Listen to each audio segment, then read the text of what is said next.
At my housewarming party, my daughter-in-law handed me a glass of whiskey. Her smile didn't reach her eyes, but her voice was warm. "This one's special, Dad, to your new beginning." I lifted the glass to my lips when my granddaughter tugged my sleeve, eager to show me her drawing. I set it down. Just for a second.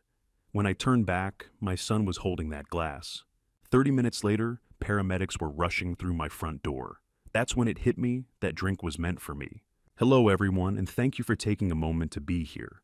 If this opening caught your attention, I'd love for you to drop a comment and share where you're listening from. And tell me if you noticed something felt off at a family gathering. Would you ignore it or pay closer attention? Just a quick note, parts of this story are fictionalized for storytelling and educational purposes. Any resemblance is coincidental, while the message remains valuable. My name is Kenneth Collins. I'm 68 years old, an age that used to feel like a warning sign, as if the world were gently nudging me toward the sidelines while it raced ahead without me. But that morning, standing alone in the living room of my new home in Portland, Oregon, I felt something unexpected. Not fear, not loss, but the quiet return of hope, something I hadn't truly felt since my wife Eleanor passed away 2 years earlier. This house wasn't just a place to live. It was a statement. After more than 30 years spent designing structures for other people, long days squinting at blueprints, endless site visits under cold Pacific Northwest rain, catching mistakes before they became disasters, I had finally chosen something for myself. I hadn't built it from the ground up, not literally. I'd bought it from a couple heading to Arizona for retirement, but every choice that mattered had been mine. The warm oak floors that glowed in the morning light, the built-in shelves sized perfectly for my architecture books and Eleanor's well-worn novels, the kitchen windows facing east where I could sit with my coffee and watch sunlight creep through the maple trees lining the street. That morning I moved slowly from room to room, my hand trailing along door frames, my eyes instinctively checking corners and seams habits formed over a lifetime of spotting flaws others missed. Everything felt solid, thoughtful, intentional. At 68, I wasn't winding down. I was beginning again, and the feeling surprised me. There were 3 bedrooms, one for me, one I'd converted into a modest office, though I wasn't yet sure what purpose it would serve now that my working days were behind me, and one reserved for Grace, my granddaughter, whenever she stayed the night. She was 8, bright, curious, endlessly energetic, with Eleanor's eyes and her mother's quiet determination. A small desk sat by the window for her drawings, and the stuffed animals she'd left behind on her last visit were lined up neatly on the bed, as if silently judging my decorating choices. My son Stuart and his wife Lauren lived about 20 minutes away. Close enough for regular Sunday dinners, far enough that I wasn't intruding something Eleanor had always been careful to remind me of. "Let them have their space, Kenneth," she used to say. "You raised him well. Trust him." And I did. Stuart was a high school English teacher, thoughtful, patient, the kind of man who called just to check in and never forgot the anniversary of his mother's passing. At 38, he'd built a steady, respectable life. He and Lauren had married 9 years earlier, in a small ceremony by the Columbia River. They'd welcomed me into their world with warmth that felt genuine, at least in the early years. Lauren, though, was harder to read. She was undeniably charming, a real estate agent who knew exactly how to smile, how to make you feel seen and important. When I mentioned buying this house, she'd been enthusiastic, asking detailed questions about square footage, market value, and the neighborhood questions that felt professional, but also oddly pointed. She'd always been driven. Designer bags, luxury cars, a lifestyle that suggested success even when the numbers didn't quite add up. Over time, I'd noticed Stuart quietly covering more of their expenses, while Lauren chased high-end deals that never seemed to materialize. I told myself it wasn't my concern. Every marriage has its own balance. Then 3 months earlier, over a casual dinner, she'd floated an idea. "Have you thought about putting the house into a family trust?" she had asked, her tone light. "Just for planning Dad. It would make things easier for Stuart someday. Probate can be such a mess." She'd been calling me Dad for nearly a decade, but lately the word felt different, less affectionate, more possessive. I smiled politely and shifted the conversation. I was 68, not frail, not confused, and the way she'd said someday had carried a weight that lingered longer than it should have. I brushed the thought aside, telling myself I was imagining things. Eleanor would have teased me for overthinking, but Eleanor wasn't here anymore. And the instinct that had guided me through decades of design, the one that could spot a hidden flaw behind fresh paint, kept murmuring that Lauren's concern rested on foundations I didn't fully understand. I stepped onto the back porch, letting the air clear my head. That evening was my housewarming party, a celebration. Stuart and Grace would be there, my old colleague James Fletcher, a few friendly neighbors, even Lauren, though I couldn't quite explain why the idea of her moving through my new space unsettled me. The yard was simple, but it felt right. A stone patio for grilling, an old oak tree whose wide branches had sealed the deal when I first saw the property. Garden beds along the fence, empty for now, but full of promise. Inside, everything was ready. Glasses polished, plates stacked, furniture arranged to invite conversation. A bottle of Stuart's favorite whiskey waiting on the counter. It was all exactly as it should be. So, why couldn't I shake the quiet tension beneath my excitement? Why did my thoughts keep circling back to Lauren's smile, to the locks on my doors, to my accounts, to the clarity of my will? "You're overthinking," I muttered to the empty room. "It's just a party." I checked the time. 6 hours until guests arrived. 6 hours to settle myself to remember that this was a moment worth celebrating. After Eleanor died, I'd worked relentlessly to give Stuart every opportunity. I'd saved carefully for decades. This house was more than a purchase, it was proof that sacrifice mattered, that patience paid off. Tonight was about moving forward, about showing my family that I wasn't fading away, I was still standing. I looked out through the living room window at the quiet street, the tidy lawns, the children on bicycles, the neighbors walking their dogs. This was the kind of place where people felt safe, where names were known. This house was mine, my refuge, the reward for a lifetime of effort and restraint. No one was going to take it from me. The doorbell rang at exactly 6:15 that evening. I've always appreciated punctuality, a habit from decades of construction deadlines, where 15 minutes could mean the difference between a project staying on schedule or spiraling into costly delays. Through the front window, I could see James Fletcher standing on the porch, a bottle of wine in one hand, and that easy grin he wore like a comfortable old jacket. "Kenneth," he said, when I opened the door, pulling me into one of those back-slapping hugs that men our age had perfected over the years. "This place looks even better than you described. You always did know how to pick the bones." James was 65, a contractor who had worked on half the buildings I designed in Portland. We'd spent 30 years arguing about load-bearing walls and arguing about building codes. And somewhere along the way, we'd become the kind of friends who didn't need to talk every week to know the other one was there. Come in," I said, taking the wine. "You're early. Wanted to see it before the crowd arrived." He stepped inside his contractor's eye, immediately cataloging the crown, molding the hardwood floors, the way the evening light came through the west-facing windows. "Oak floors. Smart choice. They'll outlast both of us." "That's the plan." More guests arrived in the following minutes. Frank Morrison, an architect I'd worked with on a hospital project in the 90s, showed up with his wife. Helen Tucker from 3 houses down brought a casserole that smelled like comfort food and good intentions. An elderly couple whose names I promptly forgot, but whose smiles were genuine enough that it didn't seem to matter. The house filled with the sounds I'd hoped for, conversation and laughter, ice clinking in glasses, the low hum of people discovering they had mutual acquaintances or shared opinions about the Portland weather. I'd set up speakers on the back patio, and jazz drifted through the open doors, mixing with the smell of the grill I'd fired up earlier. I was refilling the ice bucket when the doorbell rang again. Through the window, I saw Stuart's car in the driveway, and my chest did that thing it had done since he was born, that quick lift of joy that came from knowing my son was near. Grace burst through the door first, a whirlwind of pink dress and blonde hair. "Grandpa, your house is so big." I crouched down my knees, protesting slightly, and caught her in a hug that smelled like strawberry shampoo and childhood. "Not too big for you, sweetheart. I've got a room with your name on it, with the desk for my drawings, the very same." Stuart came in behind her, and I stood to embrace my son. He'd inherited Eleanor's height and my build, and at 38, he still had that teacher's posture, shoulders slightly hunched from years of leaning over students' desks. "Dad, this place is perfect, really." "Your mother would have loved it," I said quietly. "Yeah, she would have." His eyes held that familiar shadow that appeared whenever we mentioned Eleanor, but then he smiled. "Come on, I want you to meet someone." Lauren stepped through the doorway then, and with her came a woman I didn't recognize. Lauren wore a dress that looked expensive, the kind that probably cost more than Stuart made in a week, and her smile was camera-ready. "Dad, you remember Claire, don't you?" Lauren said brightly. "She helped plan our wedding. I ran into her last week and insisted she come tonight." The woman extended her hand. "Claire Davidson. It's lovely to meet you, Mr. Collins. Lauren's told me so much about you." She was somewhere in her early 40s, I guessed, with dark hair pulled back in a way that suggested professional efficiency. Her handshake was firm, her eye contact direct. Something about her seemed carefully calibrated, not unfriendly, but measured in a way that made me think of lawyers or accountants. "Please call me Kenneth," I said.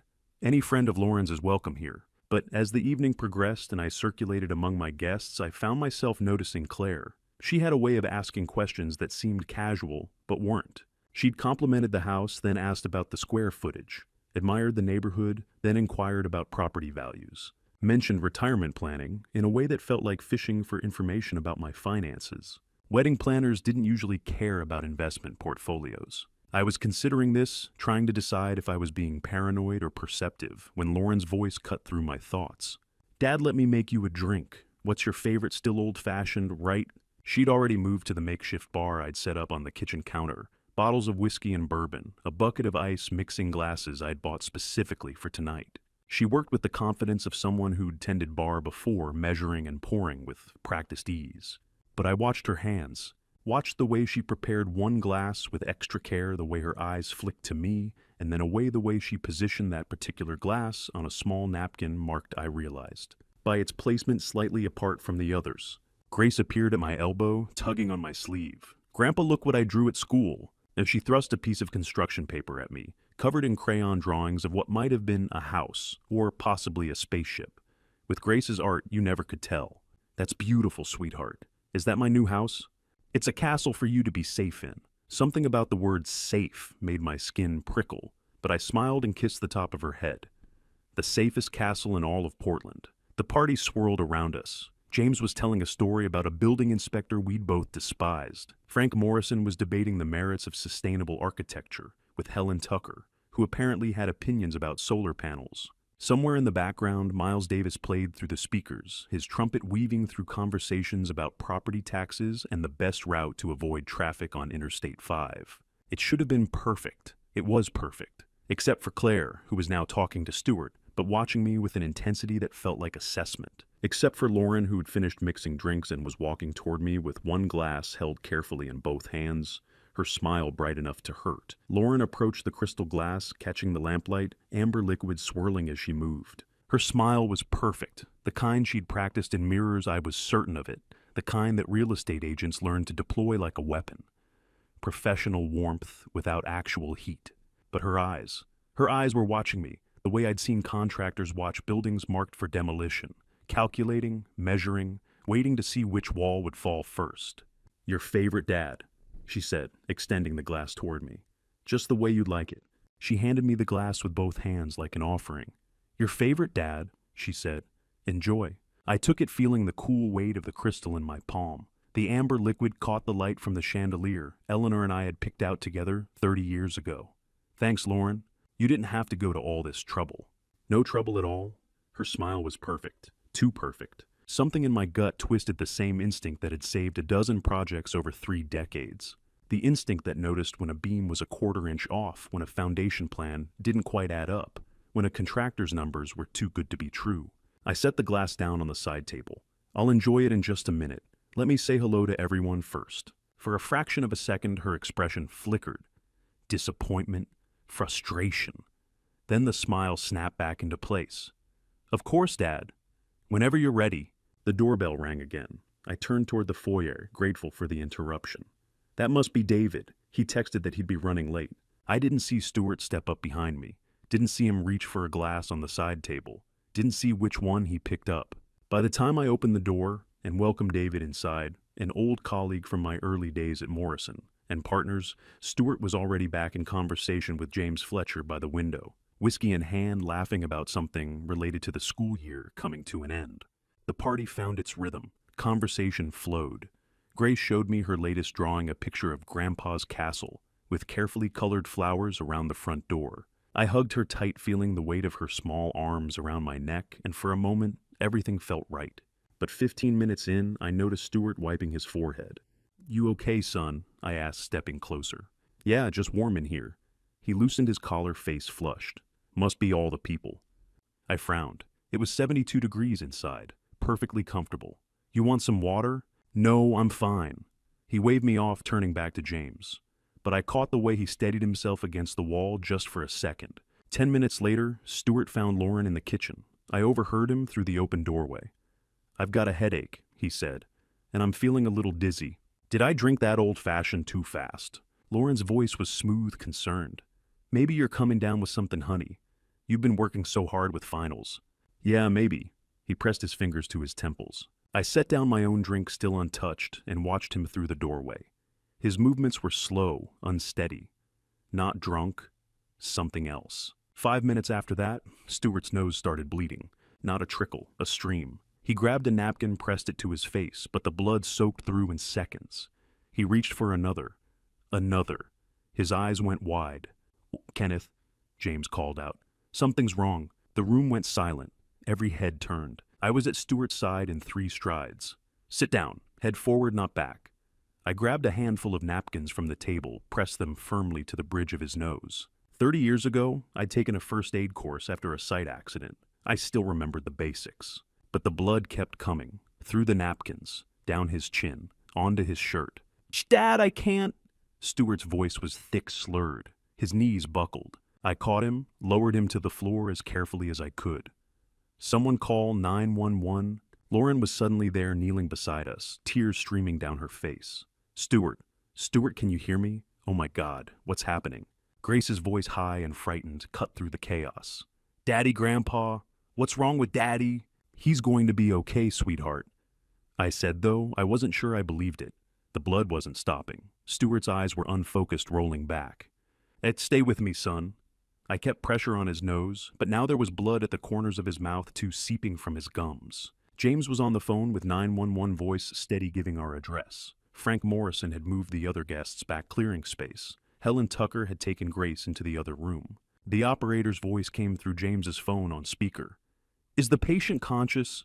"Barely," I said loud enough for her to hear. "He's bleeding from his nose and mouth. We can't get it to stop." "What has he consumed in the last hour?" "Oh, whiskey," I said. "Just whiskey. We're having a party." "Any medications, any known allergies?" "No, nothing." Stuart's eyes fluttered. His hand gripping mine went slack. "Stuart." Lauren's scream was raw, desperate, convincing. I looked up at her, and for just a moment our eyes met. Hers were wide, wet with tears. But something behind them didn't match. Something was off. The ambulance arrived 8 minutes later, Portland fire and rescue sirens, wailing lights flashing through the front windows. The paramedics moved fast, professional taking over from me with practiced efficiency. "Possible anticoagulant overdose," one of them muttered to his partner as they checked Stuart's vitals. "Pupils reactive, BP dropping. Let's move." They loaded Stuart onto the gurney. I climbed into the ambulance beside him. "I'm coming too," Lauren said, but the paramedic shook his head. "Only one family member. Meet us at Providence Portland Medical Center." She stepped back, nodding, tears still streaming. "I'll get Grace and follow right behind you." I held Stuart's hand as the doors slammed shut. The sirens screamed to life. Through the small window in the back door, I caught one last glimpse of my house, the house I'd dreamed of for 30 years, and Lauren standing in the doorway surrounded by stunned guests.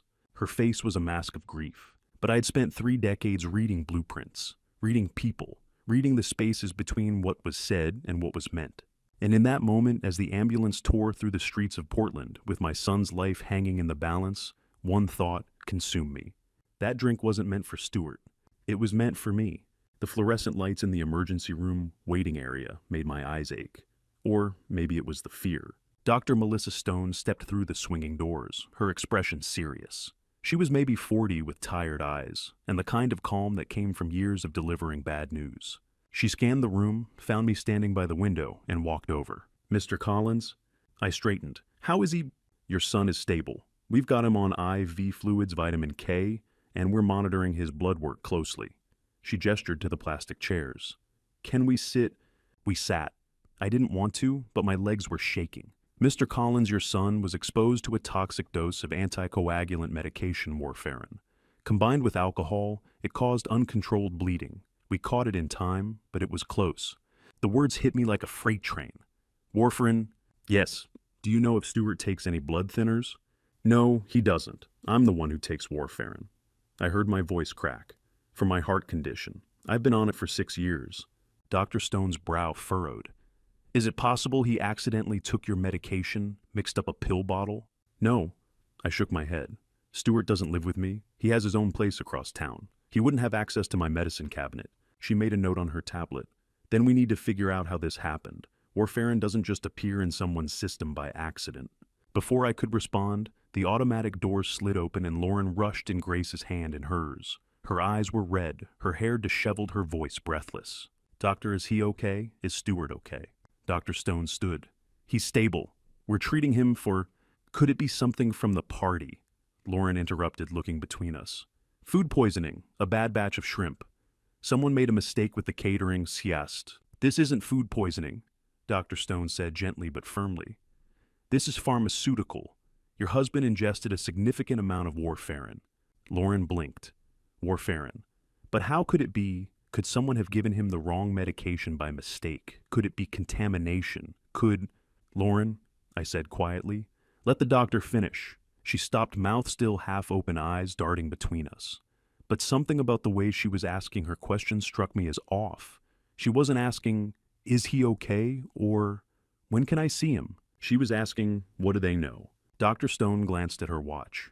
"We're moving Stewart to the ICU for observation. His vitals are improving, but we need to monitor him for the next 24 hours. You'll be able to see him briefly once he's settled." "Thank you," I said. My voice sounded far away. Dr. Stone left. Grace curled up in a chair, clutching a stuffed bear someone had grabbed from the house. Lauren sat across from me, phone in hand, scrolling, tapping, not looking at me. The waiting room was nearly empty. A janitor mopped the far corner. A vending machine hummed. The clock on the wall read 2:47 a.m. I couldn't sleep, couldn't stop replaying the night in my head. Lauren handing me the glass, the way she watched me, the way her face fell when I set it down. Stewart behind me, picking up a glass, but which one? The blood, the panic, the ambulance, and now here, warfarin in his system, my warfarin. The thought formed slowly like ice spreading across glass. That drink was meant for me. I looked up. Lauren had moved to the hallway, phone pressed to her ear. Through the glass partition I could see her pacing, gesturing sharply, her face tight with anger. She wasn't speaking loudly enough for me to hear the words, but her body language said everything. This wasn't the face of a worried wife. This was the face of someone whose plan had gone wrong. I stood, walked closer, stayed just out of sight around the corner. Her voice drifted through the gap in the door. "I don't care what you think it wasn't supposed to.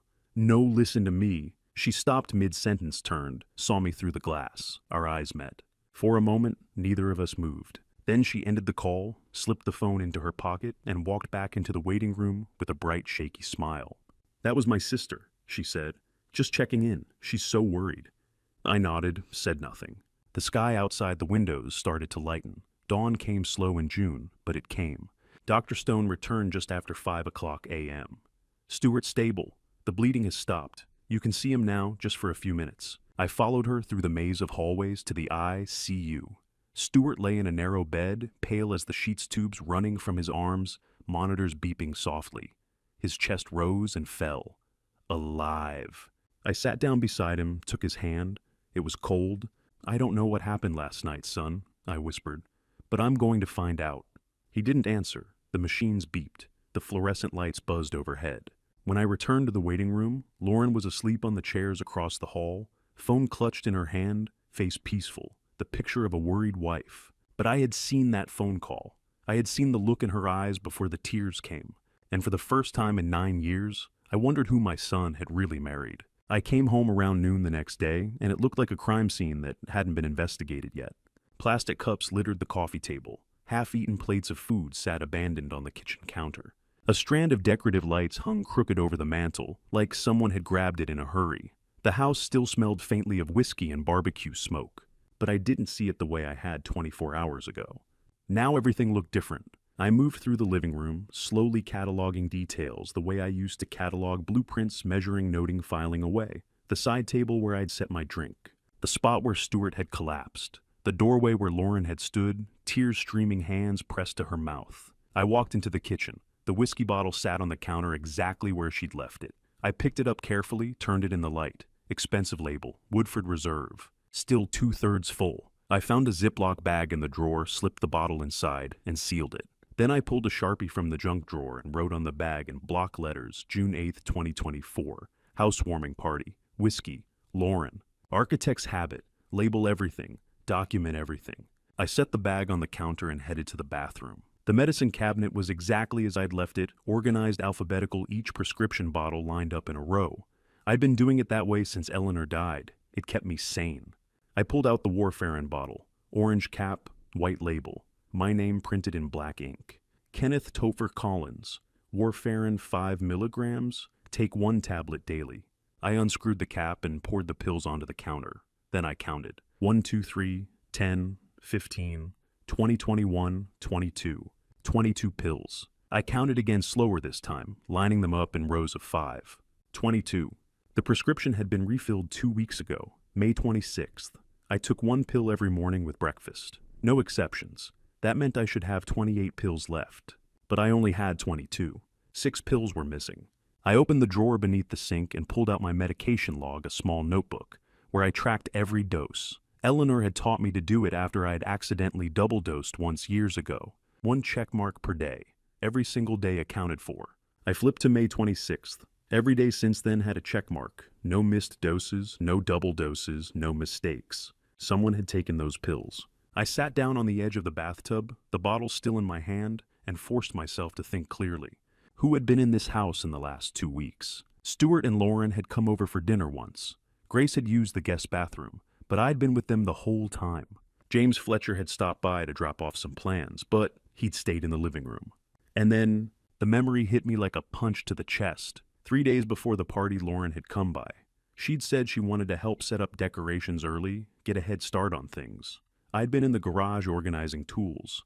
She'd been inside alone for maybe 20 minutes. She'd had access to this bathroom, this cabinet, this bottle. I stood up, walked back to the kitchen, and opened my laptop. Searched warfarin therapeutic dose versus toxic dose. The results loaded. I scanned the numbers, did the math. Therapeutic dose 5 milligrams per day. 6 pills, 30 milligrams total.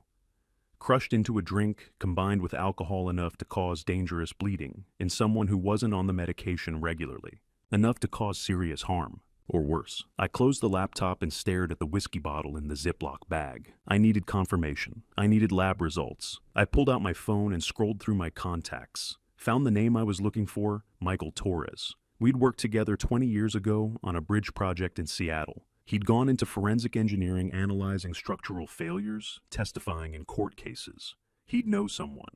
The phone rang 3 times before he picked up. It's Kenneth Collins. It's been a while. Hey, Michael, I need a favor. There was a pause. What kind of favor? I need something tested. Privately, discreetly, no official channels. Another pause longer this time. Kenneth, what's going on? I can't explain yet, but I need to know if there's warfarin in this bottle of whiskey, and I need to know soon. Michael exhaled slowly. Jesus, Kenneth, can you help me or not? Yeah, I know someone. Private lab in Southeast Portland. They do contract work for law firms' insurance cases. No questions asked. I'll text you the address. Thanks, Michael. I owe you. Kenneth, he hesitated. Be careful, okay? I ended the call. A minute later, my phone buzzed with the address. That afternoon, I drove to the lab Michael had recommended. It was a nondescript building near the industrial district, tucked between a warehouse and a tire shop. No sign out front, just a number on the door. I walked in carrying the Ziploc bag with the whiskey bottle inside. A woman in a white coat met me at the front desk. She didn't ask my name, didn't ask why I needed the test. Just took the bag, wrote down my phone number, and said 3 to 5 business days. I'll pay extra for faster results. She looked up. 2 days, but it'll cost you. That's fine. She nodded. We'll call you. I drove home as the sun started to sink behind the hills. The house was empty. Stuart was still in the ICU. Lauren was at the hospital with him. Grace was staying with Lauren's sister. I sat alone in my living room, the medication log open on my lap, the math playing out in my head over and over. 6 pills? I'd spent 30 years calculating load-bearing capacities, stress points, the exact moment when a structure would fail under too much weight. This was no different. 6 pills crushed into a cocktail glass were enough to cause internal bleeding until it was too late. And Lauren had been alone in this house 3 days ago. She'd had access to this exact cabinet. That evening, I'd driven to the private lab Michael had recommended and handed over the whiskey bottle. Call me as soon as you have results, I'd said. Now all I could do was wait. The lab results came 3 days later. I was sitting in my car outside a Safeway engine, off grocery list, forgotten on the dashboard. The email notification lit up my phone. No subject line. Just a sender, Pacific Northwest Forensics. I should have waited, driven home, sat down, prepared myself. But I couldn't. I opened it right there in the parking lot. The first line made my stomach drop. Analysis complete. Warfarin detected. I had to read it twice, 3 times. The concentration they listed it in milligrams per serving. I didn't understand the number at first. 450 milligrams in a single drink. I stared at that number until my eyes blurred. Then I opened a browser on my phone with shaking hands and typed Warfarin safe dose. The results came up immediately. Normal therapeutic dose 2 to 10 milligrams. Daily. Not all at once. Not in a glass of whiskey. 450 milligrams. I did the math in my head, force of habit architect's brain always calculating, and the answer hit me like a freight train. That wasn't a mistake. That wasn't someone accidentally crushing a pill into the wrong glass. That was lethal. When combined with alcohol, and there'd been plenty of alcohol that night, 450 milligrams of warfarin was enough to cause internal bleeding so severe that by the time anyone realized what was happening, it would be too late. I sat there for, I don't know how long, 10 minutes, 20. People walked past my car with shopping carts. A woman loaded groceries into a minivan 2 spaces over. Someone's kid dropped an ice cream cone and started crying. Normal life, going on all around me. And I couldn't move, because the lab report sitting on my phone screen wasn't just confirmation. It was proof. Someone had tried to kill me. I drove to the hospital. Stuart was sitting up when I walked into his room. Day 4 since the party. He had color in his face again. Fewer tubes. He looked tired but alive. "Hey, Dad," he smiled. "They're saying I might get out of here in another day or 2. I pulled a chair close to the bed, sat down, tried to keep my face neutral. "That's great news, son." He leaned forward a little, winced. "Dad, what happened that night?" I felt the weight of the lab report in my jacket pocket. The urge to tell him everything, to pull out my phone, show him the numbers, make him see, was almost overwhelming. But I looked at him sitting there in that hospital bed, still pale, still weak, and I knew I couldn't. Not yet. "What do you mean?" I said. "The doctors keep saying it was some kind of reaction to medication. But I don't take any medication.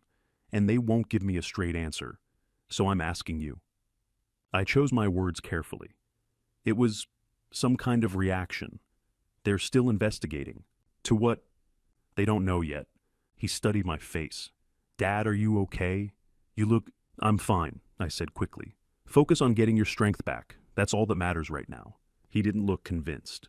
But before he could press further, the door opened. Lauren walked in, carrying a vase of fresh flowers. "Honey, you're sitting up." She rushed to his side, set the flowers on the table, kissed his forehead. "You scared me so much. I thought I'd lost you." I watched her. The way she touched his hair. The way her voice broke just slightly on the word lost. The tears that welled up in her eyes right on cue. It was flawless. "You've been amazing through all of this," Stuart said, squeezing her hand. "I don't know what I'd do without you." Lauren smiled, but her eyes flicked toward me, just for a second. Watching, gauging. I kept my face blank. "I'll be right back," she said after a moment. "I need to take a call." She left the room, phone already pressed to her ear. Stuart turned to me. "She really has been wonderful, Dad." I nodded, didn't trust myself to speak, because I knew the truth now, and I couldn't tell him. After the visit, I met James Fletcher at a coffee shop a few blocks from the hospital. We sat in a corner booth away from the other customers. "How's Stuart?" he asked. "Better, physically." James tilted his head. But I stared into my coffee. "Something about that night doesn't add up." "What do you mean?" I hesitated, chose my words. "I need to know more about Lauren. Kenneth. Her background, her finances, what she's been doing for the past few years." James leaned back, studying me. "You think she's involved?" It wasn't a question. "I think I need answers before I start making accusations." He was quiet for a moment. Then he nodded. "What are you going to do?" "I'm going to hire someone. A private investigator." "Yeah." James exhaled slowly. "Kenneth, if you're right about this, you're going to tear your family apart." "I know. And if you're wrong," I looked up at him, "then I'll deal with that too." I sat in my car in the hospital parking lot after James left. The sun was starting to set over the West Hills, casting long shadows across the pavement. I pulled out my phone and dialed the number I'd found that morning. 3 rings, then a woman's voice. "Morgan Investigations, this is Denise." "Ms. Morgan, my name is Kenneth Collins. I need to hire you for a confidential matter." A pause. What kind of matter, Mr. Collins? I took a breath. I need you to investigate someone. My daughter-in-law. Another pause longer this time. Can you tell me why? I have reason to believe she tried to harm me, and I need proof before I can go to the authorities. When can you meet? Tomorrow morning, anywhere you choose. There's a diner on Burnside, the Tin Shed, 8 a.m. I'll be there. She hesitated.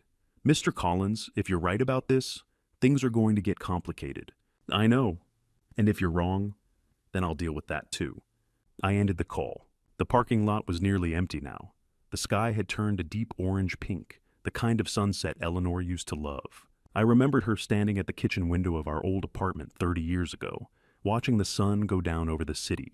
She would have told me what to do. She always knew. But she wasn't here, and I couldn't tell Stuart that his wife had tried to kill me. Not yet. Not until I had evidence so solid he couldn't ignore it. Not while he was lying in that hospital bed, weak and grateful for her performance. So I'd made the call I'd been avoiding. The call that would either confirm my worst fear or prove I was losing my mind. I need you to investigate someone, I'd told Denise Morgan. My daughter-in-law, and I need absolute discretion. Denise Morgan's office was on the 3rd floor of an unremarkable building in the downtown Portland. She opened the door herself, mid-40s sharp eyes that seemed to catalog everything about me in 3 seconds. Mr. Collins, come in. The office was professional but modest. Filing cabinets, a desk with 2 monitors, certificates on the wall.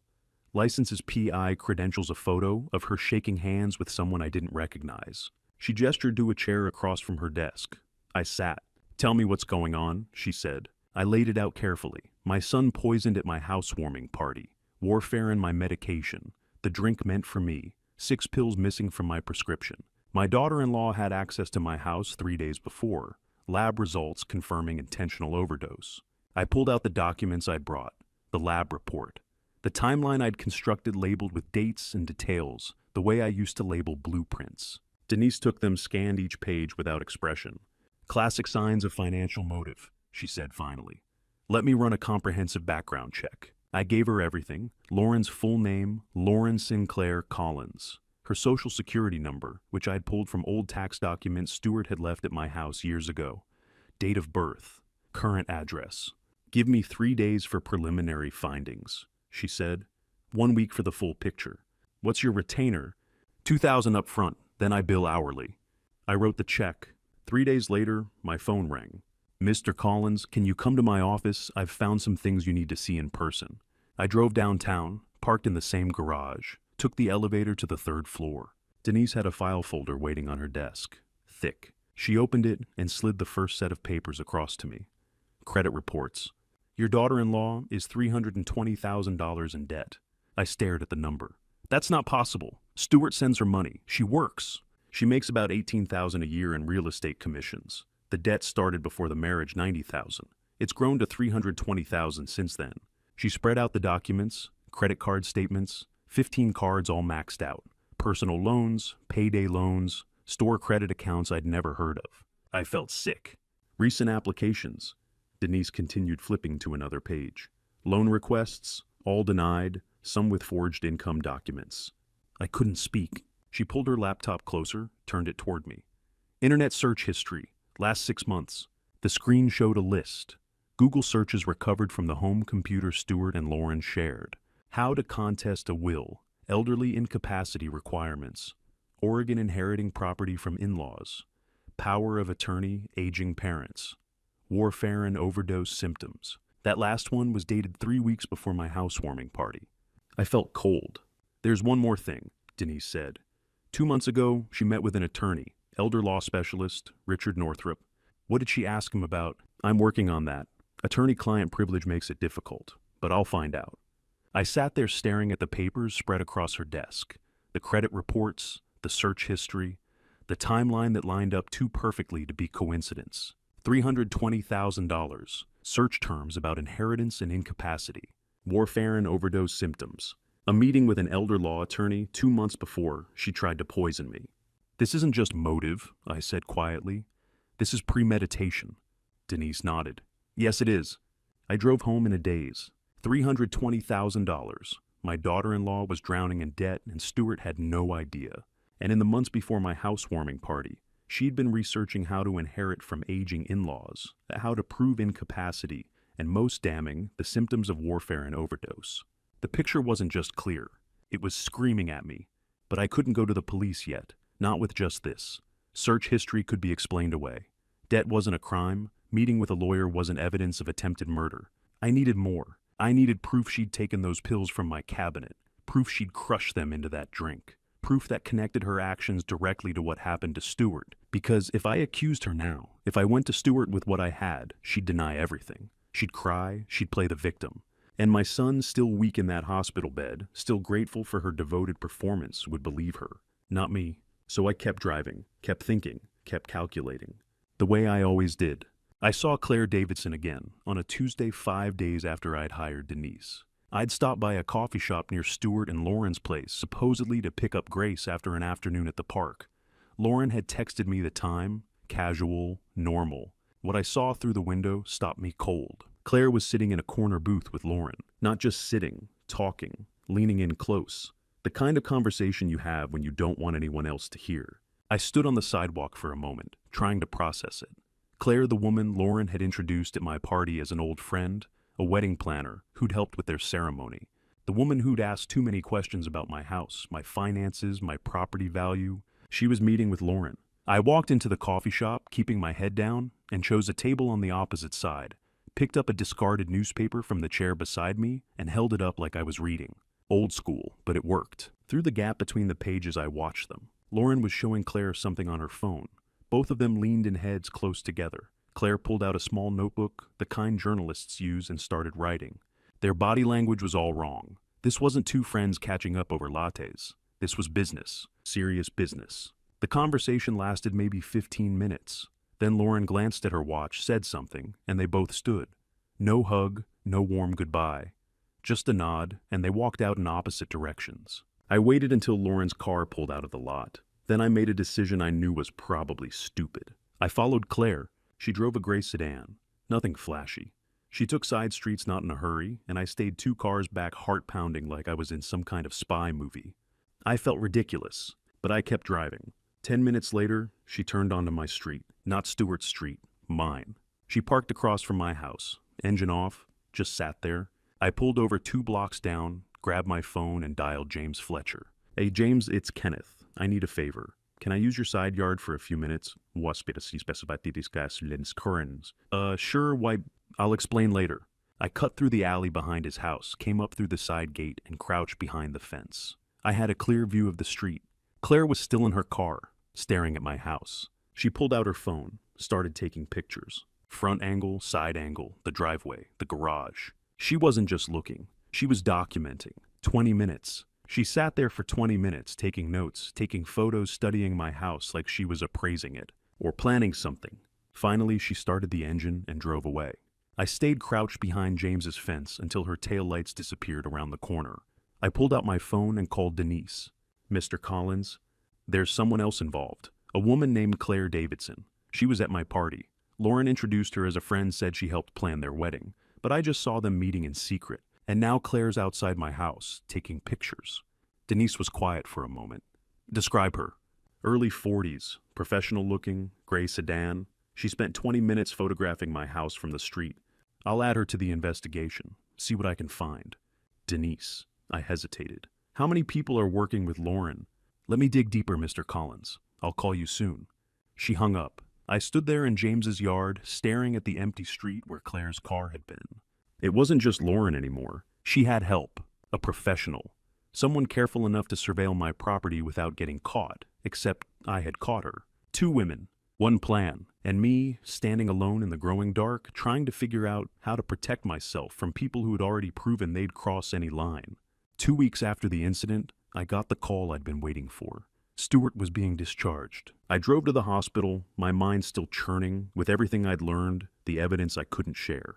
Not yet. The nurse met me in the hallway outside his room with a clipboard full of discharge instructions, medications, follow-up appointments, and ironically guidelines for monitoring anticoagulant levels.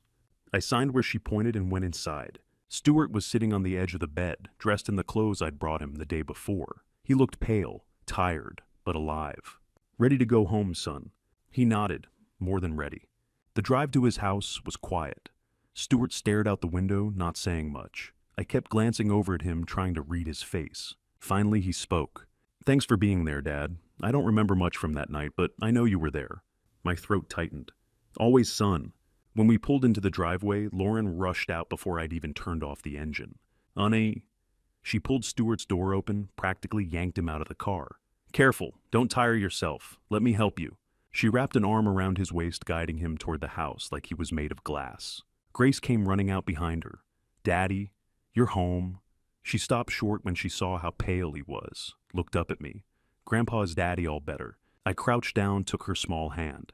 "He's getting there, sweetheart. He just needs rest." Inside, I helped Stuart to the bedroom. He sank onto the bed with a sigh, leaning back against the pillows. For a moment, it was just the two of us. "Dad," he said quietly. I keep trying to remember that night. What did I drink? What happened? Dusty. Every instinct I had screamed at me to tell him, to pull out my phone, show him the lab report, the credit statements, the search history, to make him see what I'd seen. But I looked at him sitting there pale and exhausted, and I knew I couldn't. Not yet. Not while he was this weak. What if I was wrong? What if accusing Lauren tore him apart? "The doctor said it was warfarin," I said carefully. "Somehow you ingested it. They're still investigating how. Don't force yourself to remember. Just focus on getting your strength back." Stuart frowned. "But I don't take any medications. How could I have? These things happen sometimes. Medical mysteries." I forced a smile. "What matters is you're okay now." He stared at me for a long moment, like he knew I wasn't telling him everything. Then he closed his eyes. "I'm so tired." "Rest," I said. "I'll go downstairs with Grace." In the kitchen, I made tea. Lauren moved around me, tidying, checking her phone, putting on a show of domestic normalcy. Then I heard her voice from the next room. Low, tense. The door was cracked open. She thought I was outside with Grace. I froze by the kettle listening. "I told you it went wrong," she hissed into the phone. "He's still alive. We need another plan." My blood turned to ice. He's too risky right now. Everyone's watching. We wait. No, I can't talk here. The call ended abruptly. A second later, Lauren walked back into the kitchen, her face bright and cheerful again. "Dad, you should stay for dinner. I'm making Stuart's favorite." I turned, forcing my face into something neutral. My heart was pounding so hard, I thought she'd hear it. "No thanks," I said. "I should let Stuart rest. Too many people around isn't good for recovery." She tilted her head, studying me. "You're probably right. He needs quiet." I hugged Grace goodbye and walked out to my car. I sat in the driver's seat, hands gripping the steering wheel so hard my knuckles turned white. She'd said it clearly. We need another plan. We, meaning her and whoever she'd been talking to. Claire probably. And another plan meant she hadn't stopped. Whatever had happened at my party, the poison drink, the 6 pills, crushed into whiskey, that was just the first attempt. My son was home, recovering, trusting his wife completely. And I was the only one who knew she was planning the next move. I couldn't just gather evidence anymore. I had to stop her. Lauren called me 3 days after Stuart came home. Her voice was sweet as honey, the kind of sweet that makes you check for poison. "Dad, I feel just terrible about what happened at the party. I want to help you, make it up to you." I stood in my kitchen phone, pressed to my ear, and said nothing for a moment. Let the silence stretch.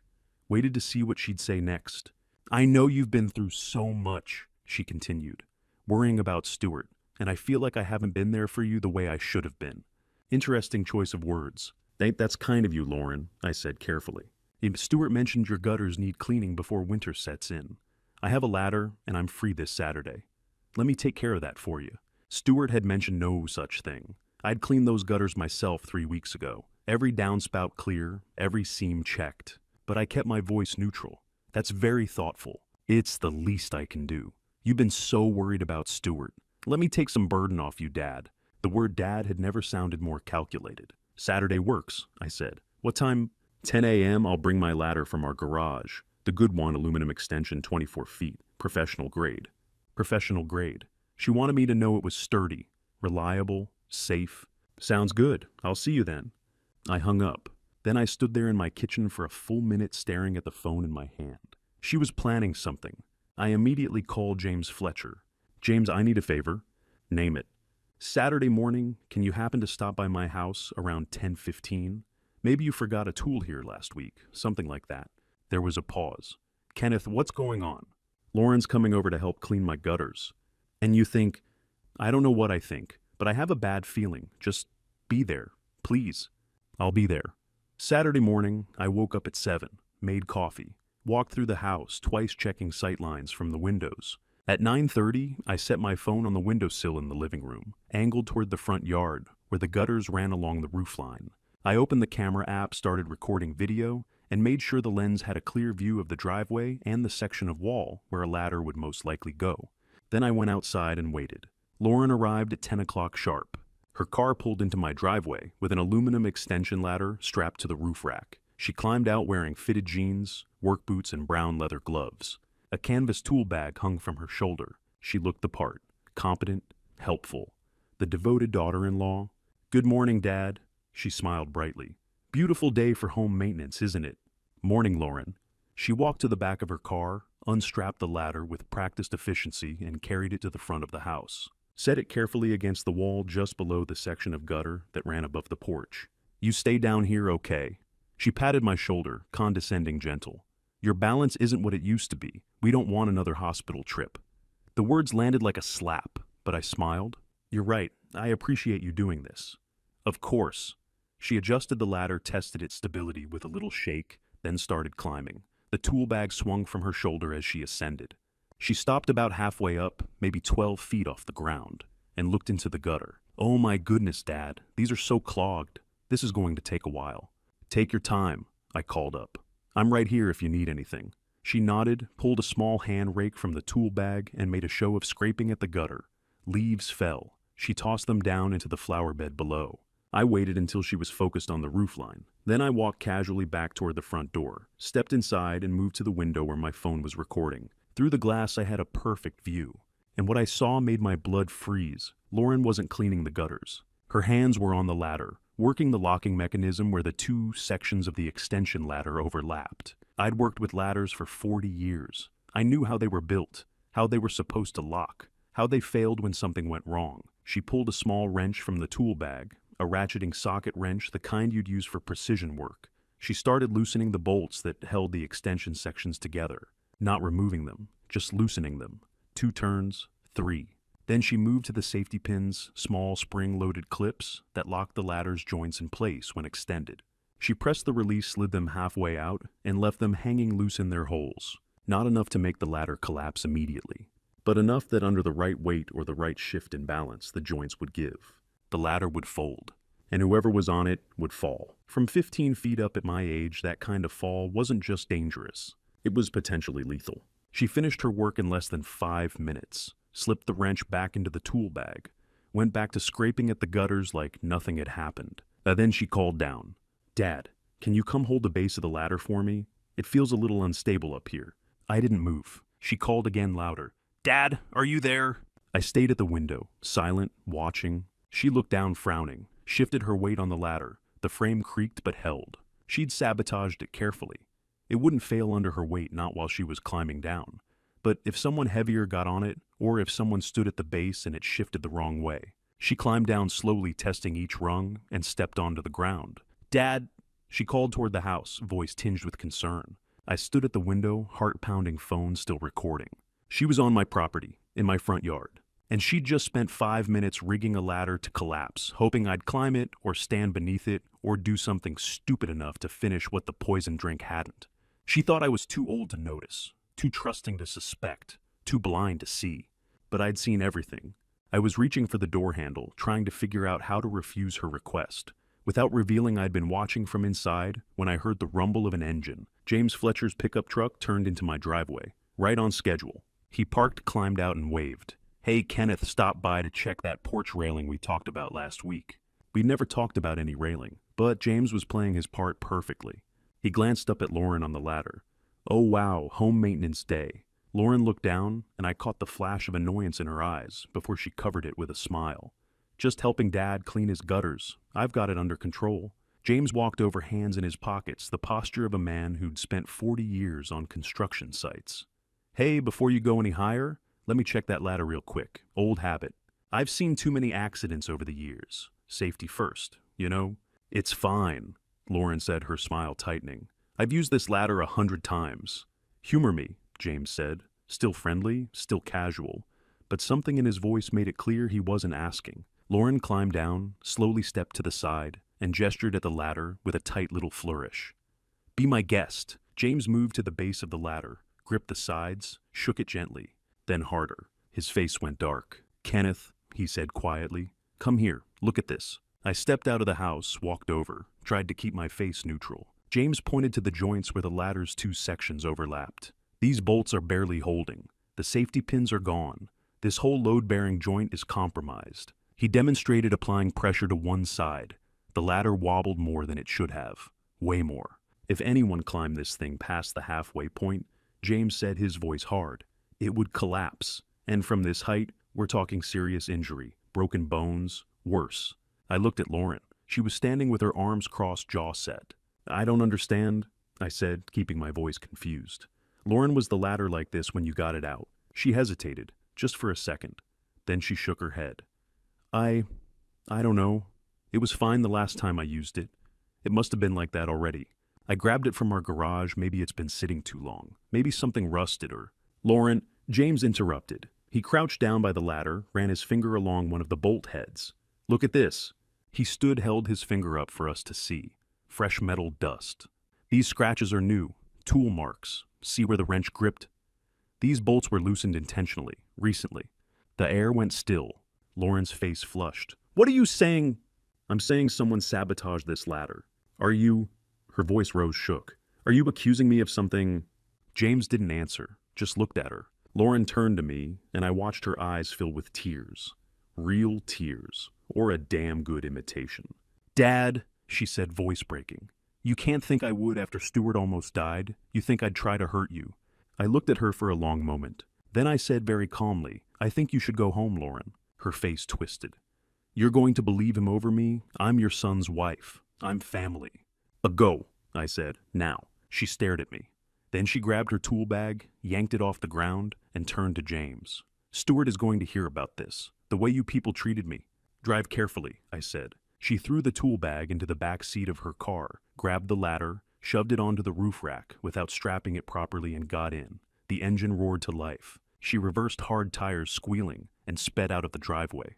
James and I stood there in the sudden silence. "Look, it's Kenneth," he said finally. "What the hell is going on?" I walked back into the house, grabbed my phone from the windowsill, and came back out. I recorded the whole thing. I pulled up the video, handed him the phone. James watched. His face went pale. "Jesus, Kenneth," he whispered. On the screen, Lauren's hands moved methodically over the ladder joints. Wrench, bolts, safety pins, every second crystal clear. James handed the phone back. "This is attempted murder. You need to call the police." "Not yet." "Kenneth, I need more than this." Anymore, she just tried to... "I need enough proof that Stuart will believe me," I said. "If I go to him with just this, she'll cry. She'll say it's a misunderstanding. She'll say the ladder was already broken and she didn't notice. He loves her, James. He'll want to believe her version." James stared at me. "And what if she tries something else while you're waiting? Then I'll be ready." "Kenneth, I won't go to my son with half a story," I said. "I need proof so overwhelming he can't ignore it." James shook his head. "You're taking a hell of a risk." "I know." He left a few minutes later, told me to call him if I needed anything, told me to be careful. I stood alone in my driveway, phone in my hand. I had the lab results proving she'd poisoned my drink. I had the financial record showing her desperate debt. I had the internet search history about inheritance and incapacity. And now I had video of her sabotaging a ladder, trying to cause me serious injury, or worse. But James was right about one thing. She'd just tried again. And desperate, calculating people like Lauren didn't stop until they succeeded. Or until they were stopped. I needed something irrefutable. Something even Stuart's love for his wife couldn't blind him to. Denise Morgan called me early Tuesday morning, 4 days after the ladder incident. Her voice had a tone I'd never heard before, urgency mixed with confusion. "Kenneth, we need to talk about Claire Davidson. Can you come to my office? This isn't something I can explain over the phone."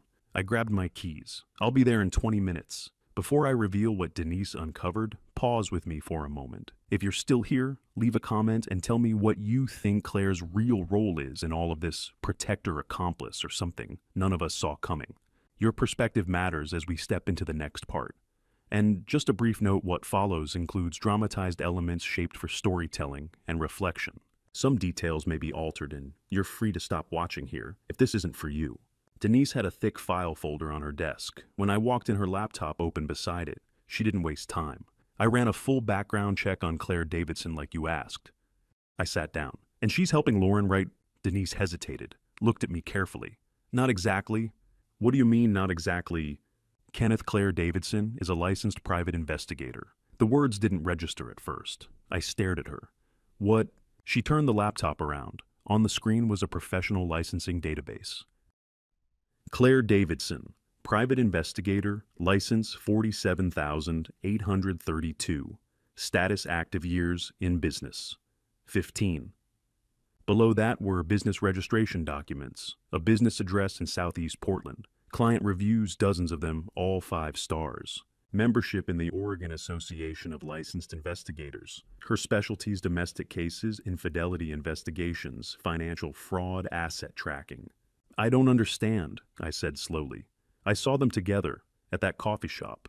They were meeting, planning something. That's what confused me too, Denise said. Why would a private investigator be meeting with Lauren? So I kept digging. She pulled a stack of bank statements from the file, slid them across the desk. Look at this, 3 months ago, March 15th. I scanned the page. A payment to Claire Davidson Investigations, $5,000, listed as a retainer. And the account holder, my chest tightened. Stuart Collins. Not a joint account, not one Lauren had access to.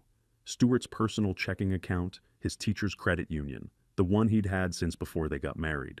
It's Stuart hired her, I said. My voice sounded far away. 3 months before your housewarming party. I looked up at Denise. Why didn't he tell me? I don't know, but here's what I do know. She tapped the bank statement. Claire isn't working for Lauren. She's working against her. Your son hired a private investigator to look into his own wife. The room felt too small suddenly, too hot. I thought back through the last few weeks, every interaction, every moment I'd misunderstood. Claire at my party. I'd thought she was Lauren's friend, her accomplice, but she wasn't. She'd been observing Lauren, watching her, gathering evidence. Claire photographing my house. I'd thought she was casing it, helping Lauren plan something, but she wasn't. She'd been documenting my assets, building a case. Claire meeting Lauren at that coffee shop. I'd thought they were conspiring, but they weren't. Claire had been interrogating her, or following her, or both. I got it all backwards, I said quietly. Denise nodded. It looks like your son suspected something 3 months ago, enough to hire professional help. Then why keep it from me? That's the question. She closed the laptop. What did Stuart find, and why did he feel like he couldn't tell his own father? I stood up. My legs felt unsteady. I need to talk to him. Dennis, Denise's voice stopped me at the door. Be careful. If Stuart's been investigating Lauren for 3 months, there's more going on here than we know. I sat in my car in the parking lot, engine off, hands gripping the steering wheel. Stuart had hired Claire 3 months ago, 3 months before my housewarming party. 3 months before, he nearly died from drinking a poison cocktail that was meant for me. The timeline made my head spin. What had he discovered in those 3 months? Had he found the debt? The search history about inheritance and incapacity?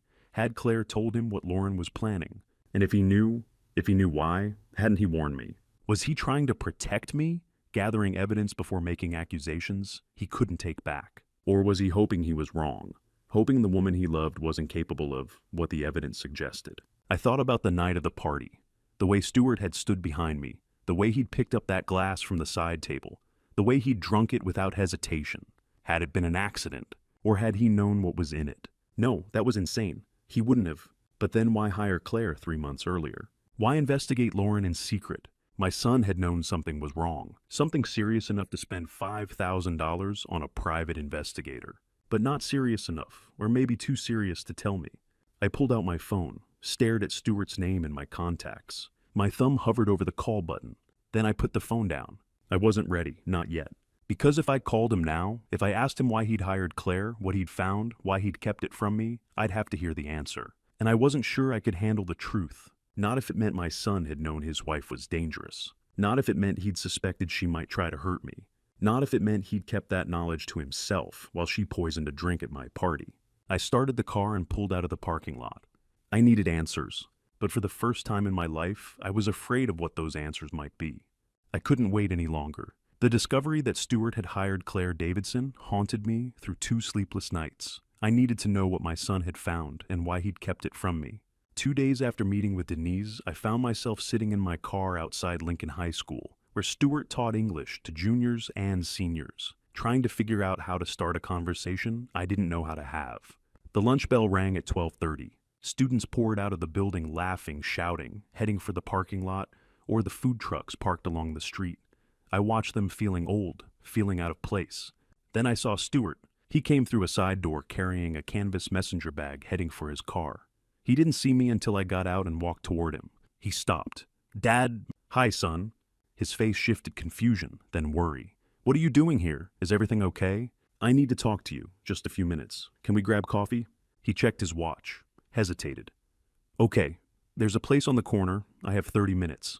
The coffee shop was small, local, the kind with mismatched furniture and student art on the walls.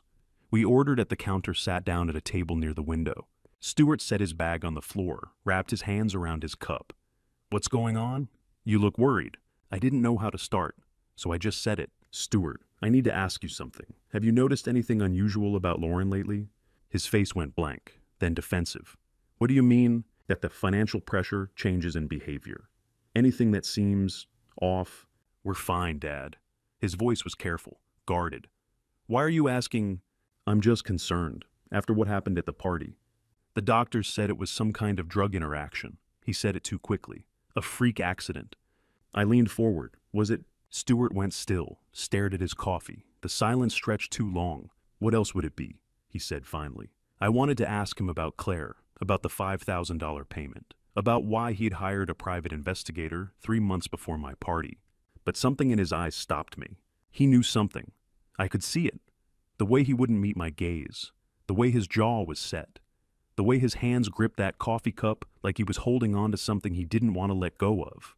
But he wasn't ready to talk, or didn't want to, or was protecting something he couldn't say out loud. I tried a different approach.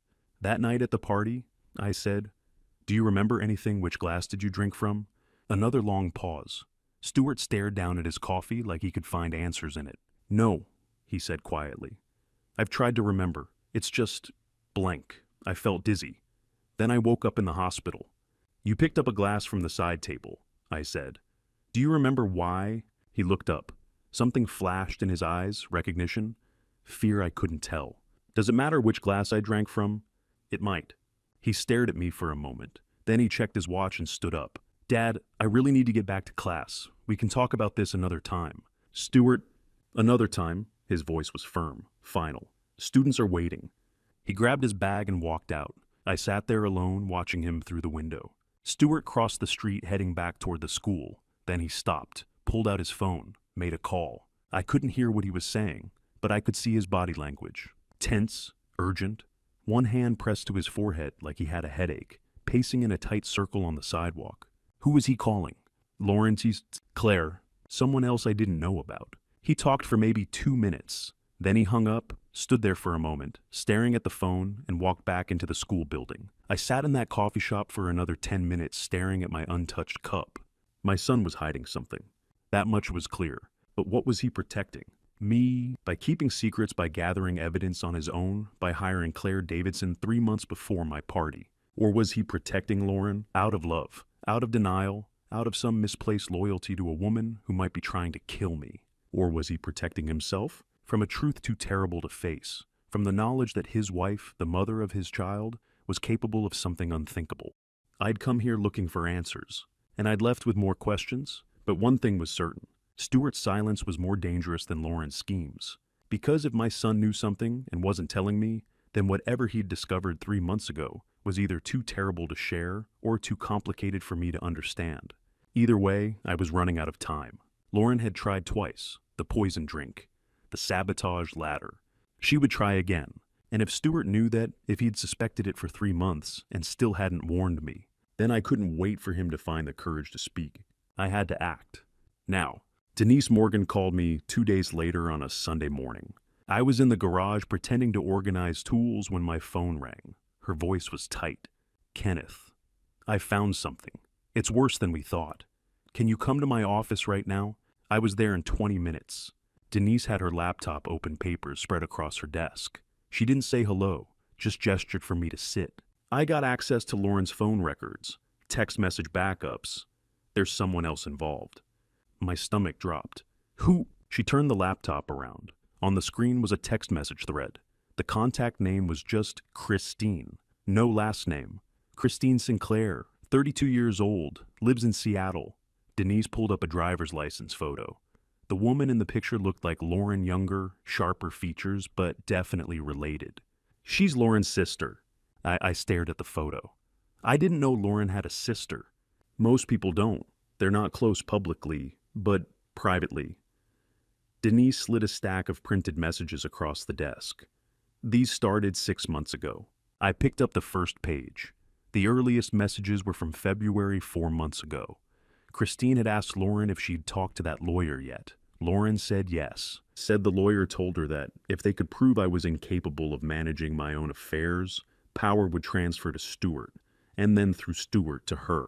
Christine had asked what would happen if I didn't cooperate. Lauren's response made my blood run cold. There were ways to make someone look incompetent. My hands started shaking. The next set of messages was from March, 3 months before my party. Christine told Lauren she'd found a source, someone who could get what Lauren needed, but it would cost $800. Lauren told her to do it, said she could send the money. A day later, Christine confirmed she'd mailed it. No trail she'd written. Denise pointed at another document on her desk. I traced that $800. Lauren sent it via money order. Christine used it to buy warfarin from an online pharmacy in Mexico. She showed me the receipts, shipping confirmation to Christine's address in Seattle. Then, a second shipping record, Christine had mailed a package to Lauren 1 week later. She bought the poison, I said quietly, and shipped it to Lauren. Yes. I flipped to the next page. These messages were from late May, 2 weeks before my housewarming party. Christine had asked if Lauren received the package. Lauren said yes, said this Saturday my party would be the perfect opportunity. Christine told her to be careful, to make it look natural. A heart attack, a stroke, something that fit my age. Lauren had written back that she knew what she was doing. I couldn't breathe. The next messages were from June 9th, the day after the party. Christine had asked what happened. Multiple question marks. Frantic. Lauren told her something had gone wrong, that Stuart had drunk the poison instead of me. Christine's response, all caps disbelief, asked if Lauren was kidding, asked if Stuart was okay. Lauren said he was in the hospital, that the doctors were calling it warfarin poisoning, that he'd recover. Christine called her an idiot, said it was a disaster. Lauren wrote back that she knew, told Christine to delete everything, to stop texting her. Christine's last message in that thread, too late for that. They tried to delete it, Denise said, but I recovered everything from cloud backup. I set the papers down. My hands were shaking too badly to hold them. They planned it together. Denise nodded. Christine supplied the means. Lauren executed. Classic conspiracy. There was one more set of messages, from 3 days ago after the latter incident. Christine had asked if Lauren had done it, if she'd finished what she started. Lauren said I hadn't taken the bait, that my neighbor had shown up, that she thought I suspected something. Christine told her to stop, said she was going to get caught. But Lauren said she couldn't stop. Not now. That I was investigating, that she had to finish it before I found everything. Christine's final message, you're insane. I looked up at Denise. My throat was tight. This is premeditated murder. Conspiracy to commit murder. Yes, and Christine's involvement means if we go to the authorities, both sisters will face charges. Do we have enough? Denise leaned back in her chair. For the police, absolutely. The text messages, the money order, the pharmacy records, the shipping confirmations, it's all documented. They can't explain this away. And for Stuart, she studied my face. That's your decision, Kenneth. You're his father. You know him better than I do. Will he believe this, or will he find a way to rationalize it? I didn't answer, because I didn't know. I drove home with a folder full of printed messages on the passenger seat. It wasn't just Lauren. Her sister had helped her, had found someone to sell them illegal drugs, had coached her through the planning, had known exactly what Lauren was going to do at my party, and had only been upset when the wrong person drank the poison. 2 sisters, one inheritance they had already spent in their minds, $320,000 in debt between the 2 of them, probably more. They had been planning this for months, since February at least, maybe longer. They'd bought warfarin from Mexico, shipped it across state lines, planned the execution down to the day and the hour. And when it failed, when Stewart collapsed instead of me, Lauren hadn't stopped. She'd tried again with the ladder. And somewhere in Seattle, Christine Sinclair was waiting to hear whether her sister had finally succeeded. I pulled into my driveway and sat there engine off staring at that folder. I had everything now. The financial records showing Lauren's debt, the search history about inheritance and incapacity, the video of her sabotaging the ladder, and now these messages proof that it was all premeditated, proof that she hadn't acted alone. The question was, what was I going to do with it? The social worker arrived on Thursday afternoon, 3 days after my meeting with Denise about Christine. I'd been expecting this. It was Lauren's next logical move, but seeing the government vehicle pull into my driveway still sent a chill down my spine. I opened the door before she could ring the bell. She was in her late 30s, professionally dressed, carrying a clipboard and wearing an official agency badge. Mr. Collins, I'm Sharon Ellis from Adult Protective Services. We received a report of concern regarding your welfare. May I come in? I'd prepared for this. Of course, please. I led her into the living room and offered tea. She accepted, setting her clipboard on the coffee table as she sat down. I brought 2 cups from the kitchen and settled into the chair across from her. Sharon opened her folder. I want to be direct with you. The report alleges several issues possible: self-neglect, confusion, memory problems, and unsafe living conditions. The reporter expressed concern that you may not be capable of living independently. I kept my voice steady.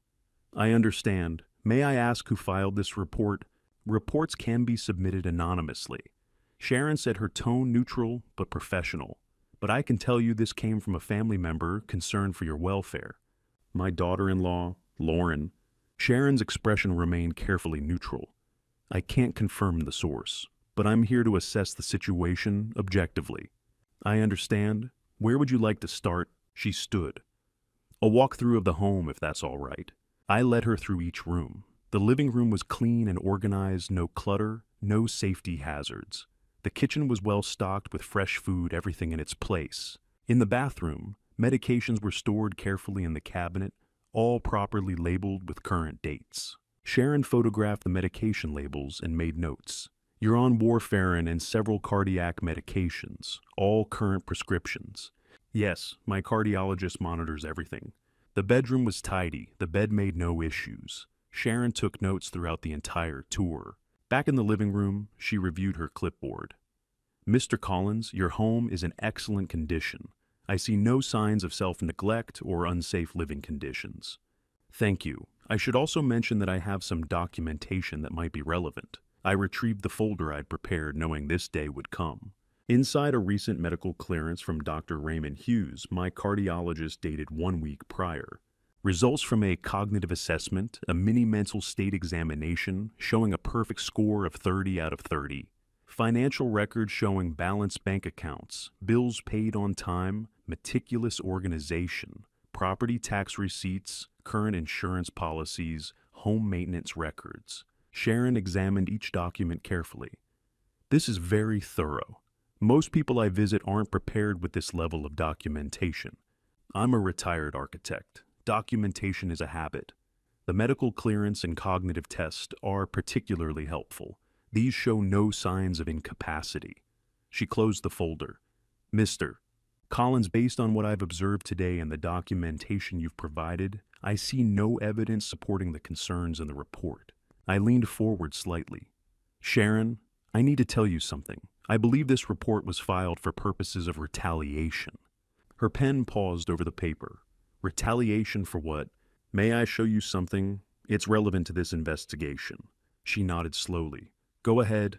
I opened my laptop and brought up the files I'd been carrying like a stone in my chest for weeks. First, the lab results from the whiskey bottle. This shows 450 milligrams of warfarin detected in a drink at my housewarming party. That's a lethal dose when combined with alcohol. Sharon's professional mask slipped slightly as she read the document. Next, the video from my phone. This shows Lauren loosening the bolts on a ladder and removing safety pins from the load-bearing joints. I played the footage. Sharon watched without speaking. Then the text messages between Lauren and Christine Sinclair, recovered from cloud backup.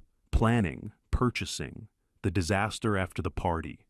Sharon read each one twice. Finally, the financial document showing Lauren's $320,000 debt compiled by Denise Morgan's investigation. I handed her a timeline document, everything organized chronologically from February to the present day. Sharon set down her pen. "Mr. Collins, are you saying your daughter-in-law tried to poison you?" "I'm saying the evidence suggests it. And when that didn't work, she tried to sabotage a ladder. And when that didn't work either, she filed a false report with your agency to make me appear incapacitated." "Have you contacted the police?" "Not yet. I've been gathering evidence, but yes, that's my next step." Sharon closed her notebook. Her professional demeanor remained, but something had shifted in her eyes. "Mr. Collins, you are one of the most competent individuals I've assessed in 10 years with APS. Your home is safe, your mental status is sound, and your affairs are in impeccable order. This case will be closed as unfounded. Thank you." She stood gathering her materials. "However, I'm required by law to report suspected elder abuse to our investigative unit and to law enforcement. What you've shown me constitutes financial exploitation, attempted harm, and filing a false report. These are criminal matters." My chest tightened. "I understand. I'll be forwarding my assessment and your evidence to Detective Eric Jensen with the Portland Police Bureau. Expect a call from him within 24 hours. I'll be ready." After Sharon Ellis left, I stood at the window, watching her car pull away, her official report clearing my name, already being filed electronically. Lauren's attempt to use the system against me had backfired. Instead of making me look incapacitated, she'd triggered a formal investigation targeting herself.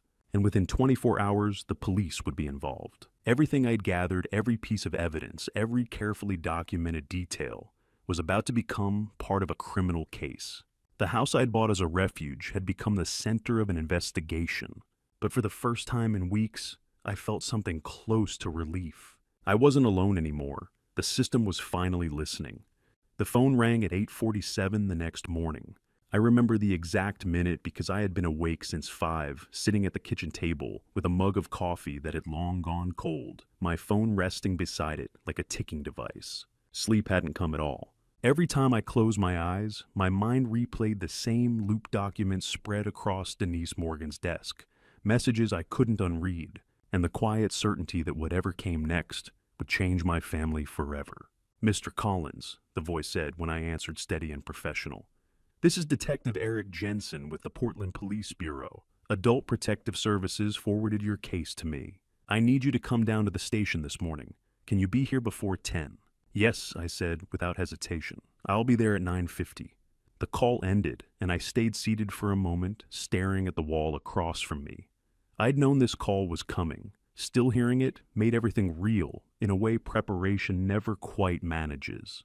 I arrived at the precinct 10 minutes early. The building was exactly what you'd expect. Gray concrete, sharp edges, fluorescent lights that seemed designed to flatten emotion.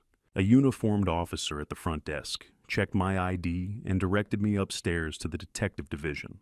The elevator hummed as it climbed, and I found myself oddly focused on the digital numbers lighting up one by one, as if watching them might keep my thoughts from racing ahead.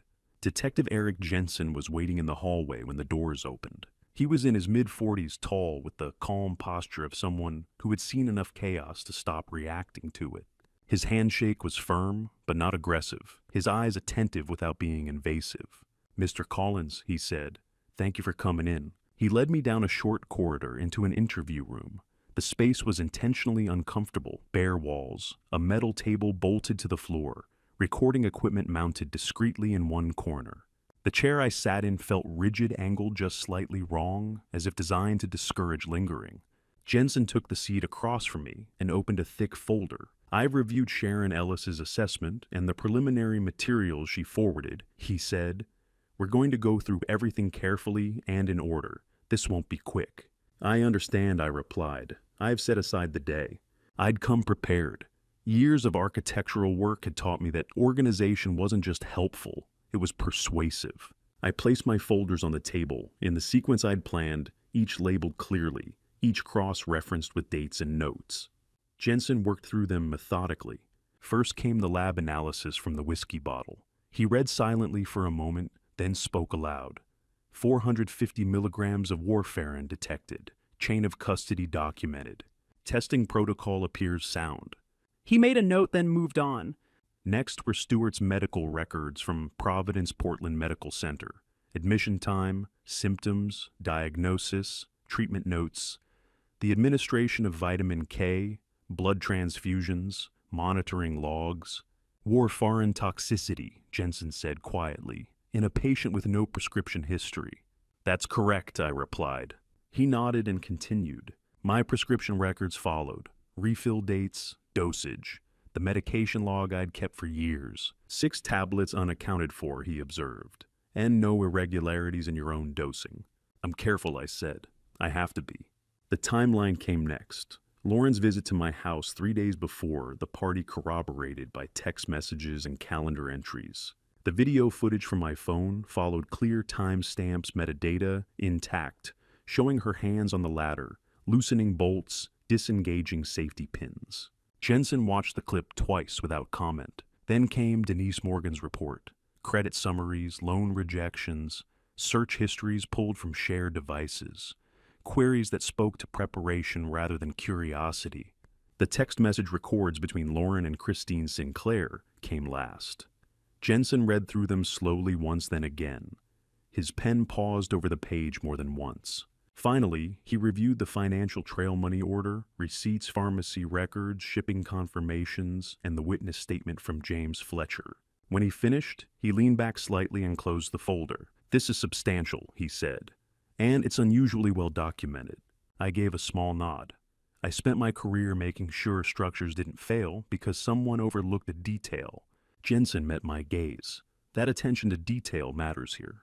He tapped the folder once. The next step is speaking with your son. My chest tightened despite expecting the words. He doesn't know everything I said carefully. He needs to, Jensen replied. He consumed the substance intended for you. That makes him both a victim and a witness. We'll need his account. I hesitated. May I be present when you speak to him? Jensen considered this for a moment. Actually, that may help. Let me call him. He pulled out his phone and placed it on the table between us, activating the speaker. Stuart Collins, he said, when the call connected. Yes, my son's voice sounded cautious, already bracing. This is Detective Eric Jensen with the Portland Police Bureau. I need you to come to the station regarding an investigation connected to the incident at your father's home. You're not in trouble. Can you come in now? There was a pause long enough that I could imagine the expression on Stuart's face. Yes, he said finally. I can be there in about 45 minutes. Ask for me at the front desk, Jensen said. Thank you. When the call ended, Jensen looked at me. This will be difficult. I know, I said. We waited. Time stretched in that room. Jensen reviewed notes. I sipped coffee from a styrofoam cup that tasted faintly of cardboard. The wall clock ticked loudly, each second oddly pronounced. 43 minutes later, there was a knock at the door. A uniformed officer opened it, and Stuart stepped inside. He looked thinner than I remembered his shoulders, slightly hunched, the fatigue of the past weeks written plainly on his face. His eyes went to me first. Dad, he asked. What's going on? Jensen stood. Please have a seat, Mr. Collins. Stuart sat slowly, his gaze moving between us. The room felt smaller, suddenly heavier. Jensen opened the folder again. He didn't rush. He laid everything out, piece by piece, explaining each element, clearly, carefully. Like assembling a structure from the ground up. The lab findings, the missing medication, the financial pressure, the communications, the video. I watched my son as the weight of it accumulated. At first, disbelief flickered across his face. There has to be some mistake. Then confusion. That doesn't make sense. Then recognition, sharp, sudden. The glass, he said softly. I drank Dad's glass. Silence followed. Stuart's breathing became uneven. His hands trembled where they rested on the table. Jensen's voice remained calm. The substance was intended for your father. Stuart swallowed hard. I could have died. You came close, Jensen replied. Stuart looked at me, then tears welling. I'm so sorry. I shook my head slightly, but words didn't come. Jensen leaned forward. Stuart before the party. Did you observe anything unusual in your wife's behavior? Stuart stared down at the metal tabletop. A tear dropped onto its surface, leaving a small, dark mark. After a long moment, he looked up. "I need to tell you something," he said. He glanced at Jensen, then back at me. "Can I talk to my dad alone?" "Just for a minute." Jensen hesitated, then nodded.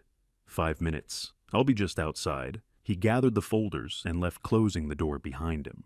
The room fell silent. Stuart sat across from me, his face pale eyes, red shoulders shaking as he tried to steady himself.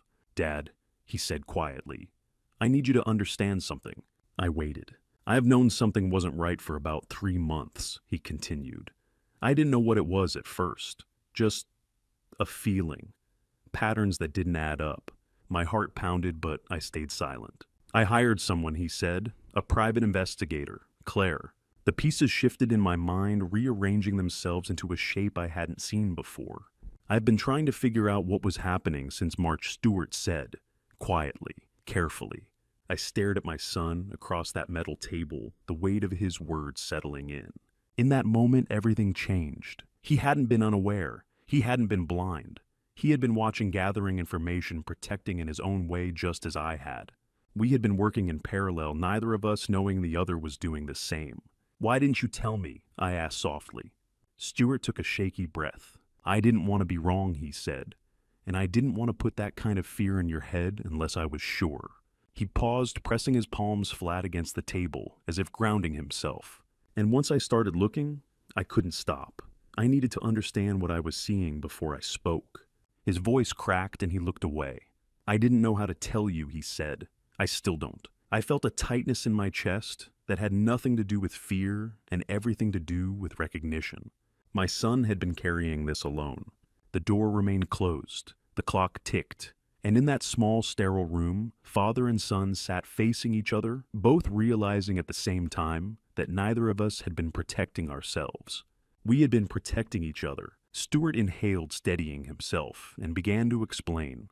Stuart drew in a breath that trembled as it entered his chest, as if his body were unsure whether it was safe to let the truth out at all. When he finally spoke, his voice was unsteady, fractured not by fear, but by the weight of carrying something alone for far too long. "What I'm about to tell you," he said, staring at the metal table between us, "is everything I've been holding back." I said nothing. I didn't nod. I didn't interrupt. I could feel instinctively that this was one of those moments where even the smallest reaction could derail a confession that had been carefully restrained for months. 3 months ago, Stuart began, I found credit card statements in Lauren's car. He glanced up at me quickly, then back down again. I wasn't snooping. I swear. Her purse tipped over when I opened the passenger door. Papers slid out onto the seat. I was just helping her gather them up. He swallowed hard. I saw the balances before I even realized what I was looking at. $89,000 on one card, $45,000 on another. There were more, but those were the ones burned into my head. He let out a breath that sounded like it hurt. At first I thought it had to be some mistake. Maybe business expenses, maybe something temporary. But the numbers didn't match the income she'd been reporting, not even close. I remained silent, my hands folded in front of me, forcing myself not to react. This wasn't my moment. That night he continued. I asked her about it. Not accusing, not angry. I just asked if we needed to talk about finances, if she was under pressure. Stuart's lips pressed together, then curved into something like a bitter smile. She laughed it off, said it was temporary, said she had a few deals about to close and everything would settle. He shook his head slowly, but something felt off. I've taught teenagers long enough to recognize when someone is deflecting instead of answering. He paused, his breathing shallow now, as if the air in the room had thickened. A week later, I overheard a phone call. That was when his voice changed. I thought I'd left for work, he said. I even backed the car out of the driveway, but I realized I'd forgotten my lunch, so I came back inside through the garage. Stuart's fingers curled slightly against the tabletop. She was in there, on the phone. She didn't hear me come in. He stopped, closed his eyes for a moment. I heard her say, "He's in the way. Once he's gone, everything goes to Stuart. Then it's ours." My chest tightened, but I didn't speak. At first I thought she meant divorcing me, taking half. I told myself that's what she had to mean. I didn't want to think beyond that. His voice dropped lower. Then she said, "He won't be around much longer anyway. Just needs a little push." The words seemed to echo in the room, even though he'd spoken them quietly. Stuart opened his eyes and looked at me then. That's when I realized she wasn't talking about me. I felt my throat constrict, but I forced the feeling down. He wasn't finished. I stood there for maybe 10 seconds, he said. 10 seconds that felt like an hour. Then she ended the call and turned around like nothing had happened. Smiled. Asked if I'd forgotten something. His hands began to shake. I didn't say anything. I couldn't. My brain kept telling me I had misheard her, that there had to be another interpretation. I mean, how do you accuse your wife of thinking about killing your father? He let out a quiet, broken laugh. You don't, not without proof. He glanced down at his hands, flexing them, as if testing whether they were still real. So, I didn't confront her, he said. I didn't warn you. I didn't even let myself believe it completely. He looked back up at me, eyes red. Instead, I hired someone. I nodded slightly, encouraging him to continue. I found Claire online, he explained. I spent nights researching, background checks, reviews, credentials. I needed someone who handled family cases discreetly, someone who wouldn't panic or rush. He exhaled. I paid her $5,000 from an account Lauren didn't know about, my old teacher's credit union account, the one I'd kept separate since before we were married. He hesitated, then added, I didn't want her to have any way of tracking it. I absorbed that quietly, the careful planning, the secrecy. My son hadn't acted impulsively, he'd acted methodically. Claire spent 2 months digging, Stuart continued. She uncovered all of it, not just the cards I saw, everything, over $320,000 in debt. My jaw tightened, but I said nothing. She also pulled search histories from our home computer, he said. Things Lauren must have forgotten to clear. Stuart's voice faltered again. Searches about inheritance laws, proving incapacity, and about warfarin. He swallowed. Warfarin overdose symptoms, time to effect, detection windows. The silence stretched. I still hoped there was another explanation, he admitted. I told myself she might be researching for work, or curiosity, or something I couldn't see. He shook his head. I didn't want to believe the alternative. He looked at me again, his eyes pleading without asking anything. Then 1 week before the party, he said Claire called me at school. His voice grew steadier now, as if repeating the memory had hardened it over time. She told me Lauren had purchased warfarin illegally through her sister in Seattle. She had transaction records, shipping confirmations, everything. My breath caught, but I stayed silent. Claire said she believed Lauren was planning something for your housewarming party. Stuart's fingers dug into the edge of the table. I didn't know what to do. I ran through every option. Confront her. She'd deny it. Warn you. She'd know she was exposed and change tactics. Cancel the party. She'd find another opportunity. He closed his eyes briefly. Claire told me something I'll never forget. Stuart's voice dropped. If you move too early, she said, you'll never be able to prove intent. She'll frame it as misunderstanding, accident, confusion. You need undeniable evidence. He opened his eyes again. She said the only way was to let Lauren act and catch her doing it. I felt the realization settling deeper now, heavy and cold. So, Claire came to the party, Stuart said, pretending to be Lauren's friend, a harmless guest. And I stayed close, he continued. I watched everything. I spoke for the first time. You saw her prepare the drink. Stuart nodded, tears spilling freely now. Claire texted me. Watch your father's old-fashioned. She just added something to the shaker. He wiped at his face with the back of his hand. I moved closer. I saw her pour your glass. I saw her place it on the table, slightly apart with that napkin underneath. He inhaled sharply. Then Claire texted again. She added the medication. Don't let him drink it. The room felt unbearably small. I had seconds, Stuart said. 2, maybe 3. If I knocked it over, she'd try again later. If I warned you, she'd deny everything, and we'd lose the trail. And warfarin, it doesn't stay detectable forever. He looked straight at me now. So, I made a choice. I stared at him. You drank it. Yes, he said softly, on purpose. My chest tightened painfully. I picked up your glass while talking to your colleague, he continued. Made it look like a simple mistake, a mix-up. His voice shook.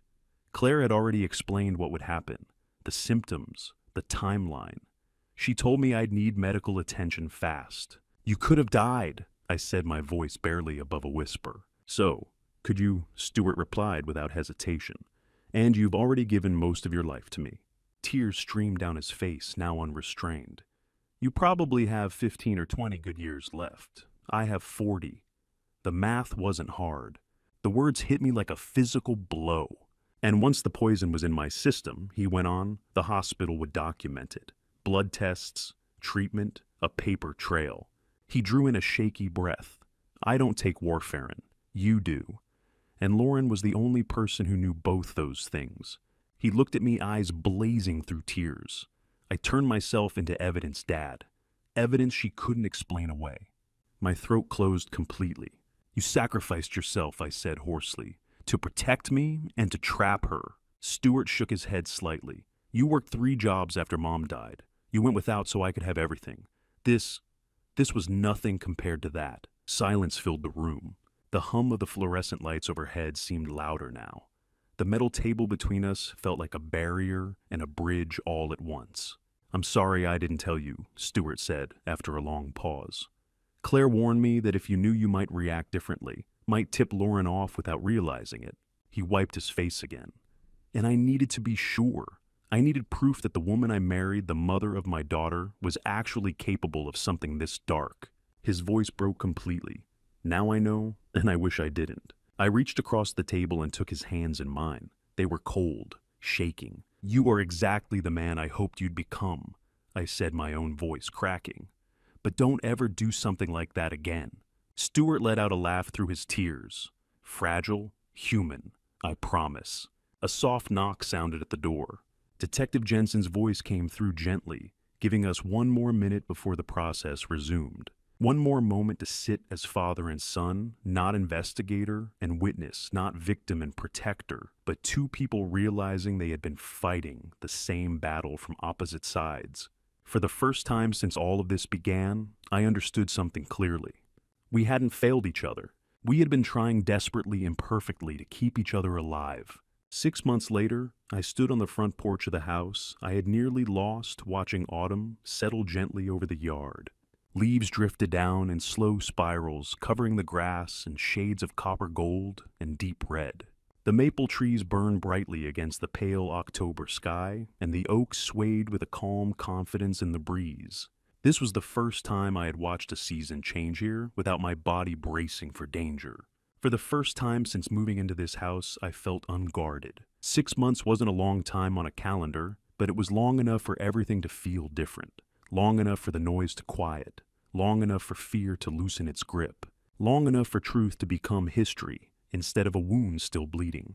I leaned against the porch railing and let myself look back. June had passed in a blur of interviews, paperwork, and conversations that drained me more than I expected. Detective Jensen moved quickly. There was no need for delays when every piece of evidence had already been cataloged, labeled, and verified.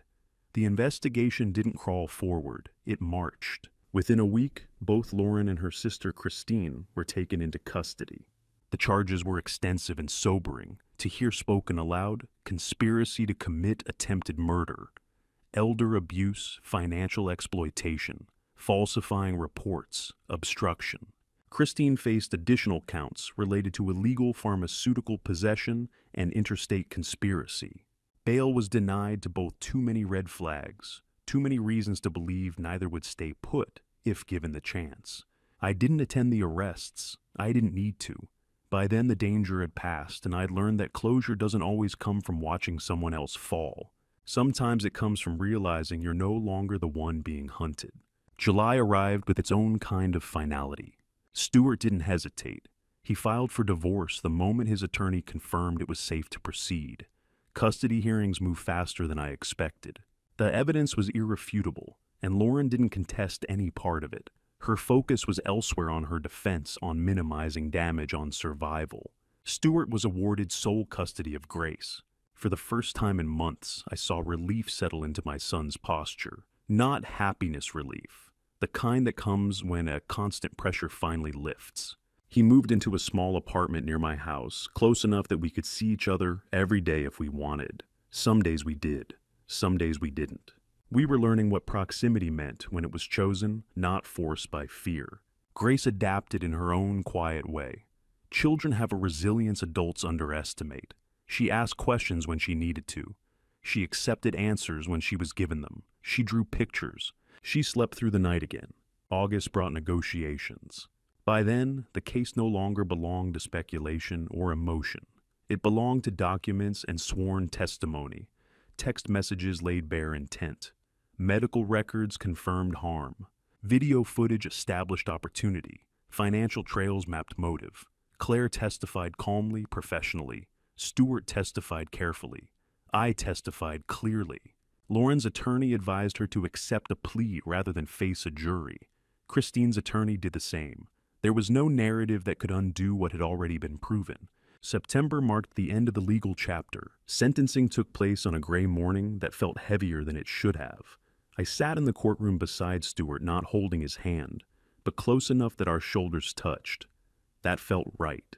We didn't need physical reassurance anymore. Presence was enough. Lauren was sentenced to 8 years in state prison, followed by 10 years of supervised release. A permanent restraining order barred her from contacting me or Grace. Restitution was ordered to cover legal expenses and medical costs numbers that felt abstract compared to the damage she had tried to inflict. Christine received 4 years for her role, additional probation, and restrictions that would follow her long after release. The sisters were sent to different facilities. That detail felt symbolic, though I couldn't say why. When the judge finished reading the sentence, I didn't feel triumph. I felt tired, and strangely, I felt free. October arrived quietly. Now, 6 months later, I stood on my porch watching Grace sit at the outdoor table with a box of colored pencils spread around her. She was drawing something with intense concentration, tongue tucked slightly between her teeth. Stewart's car pulled into the driveway, groceries in hand. Our weekend routine had settled into something dependable, something gentle. Our relationship had changed in ways neither of us had predicted. We talked openly now, about the investigation, about the choices we'd made, about the silence that had once separated us.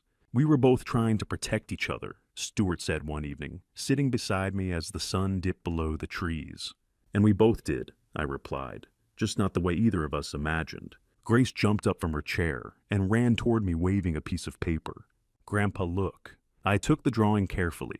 It showed a tree with thick roots at the bottom, a sturdy trunk, and branches reaching upward. Leaves filled the page bright and confident. Beneath it, she'd written words in careful block letters. Strong roots, safe branches.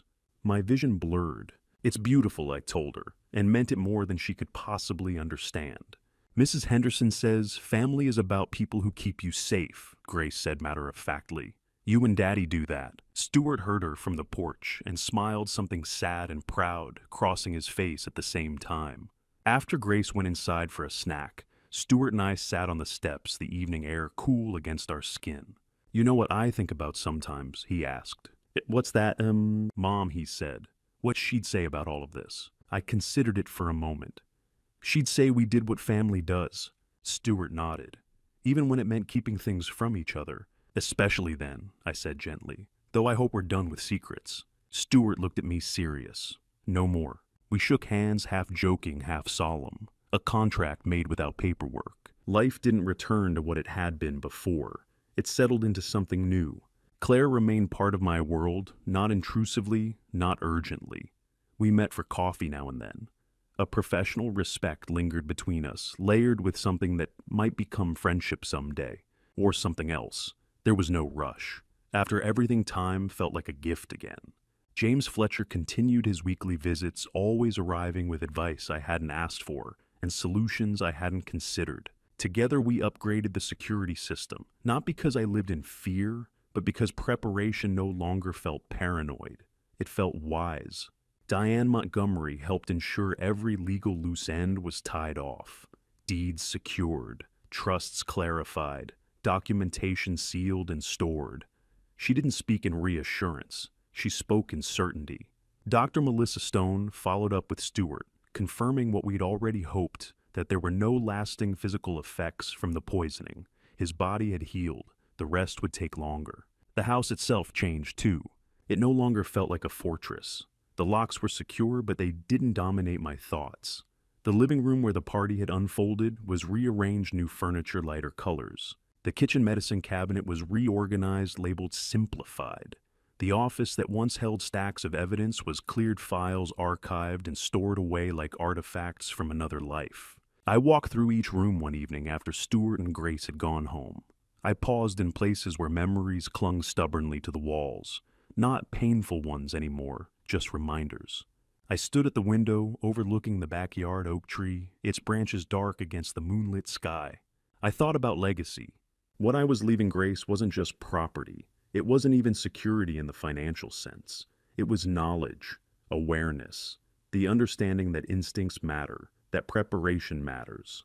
That love isn't passive, it's active, deliberate, sometimes difficult. This house had started as a retirement plan. It had become a battlefield.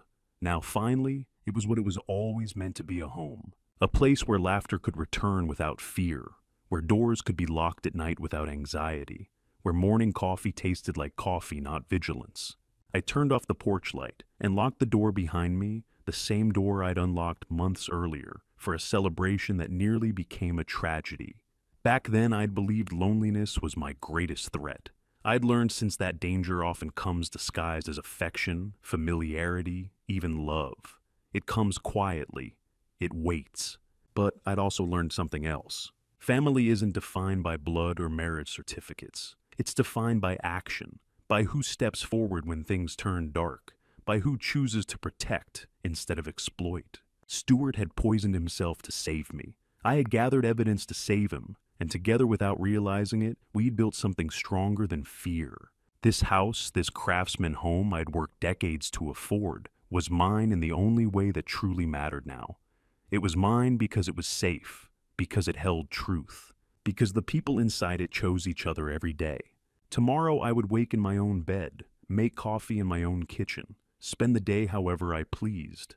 That freedom, quiet, ordinary, precious, was what I'd fought for. And as moonlight filled the living room, illuminating the walls I'd chosen and the floors I'd walked 1,000 times, I understood something at last. A house becomes a home not when you buy it, but when you're willing to defend it. This is my home, and no one will ever take it from me again. When everything finally settled, when the courtrooms emptied and the noise faded, I was left alone with the part of the story no one else could see: myself. Not the man who survived, not the father who gathered evidence, not the grandfather standing on a quiet porch, but the man who missed the early signs, who trusted comfort more than clarity, who believed love alone could shield a life he had spent decades building. If there is one thing I can say with honesty now, it is this: don't be like me. Don't assume that time softens danger, or that familiarity makes intentions harmless. Don't mistake peace for safety. I learned too late that what threatens us most often arrives quietly, wearing a friendly face, speaking in the language of care. I used to think my mistake was being too kind. I know better now. My mistake was being unwilling to confront discomfort when it first appeared. I told myself that patience was wisdom, that waiting was maturity, that asking questions would somehow fracture the family balance I worked so hard to maintain. In doing so, I created space for manipulation to grow.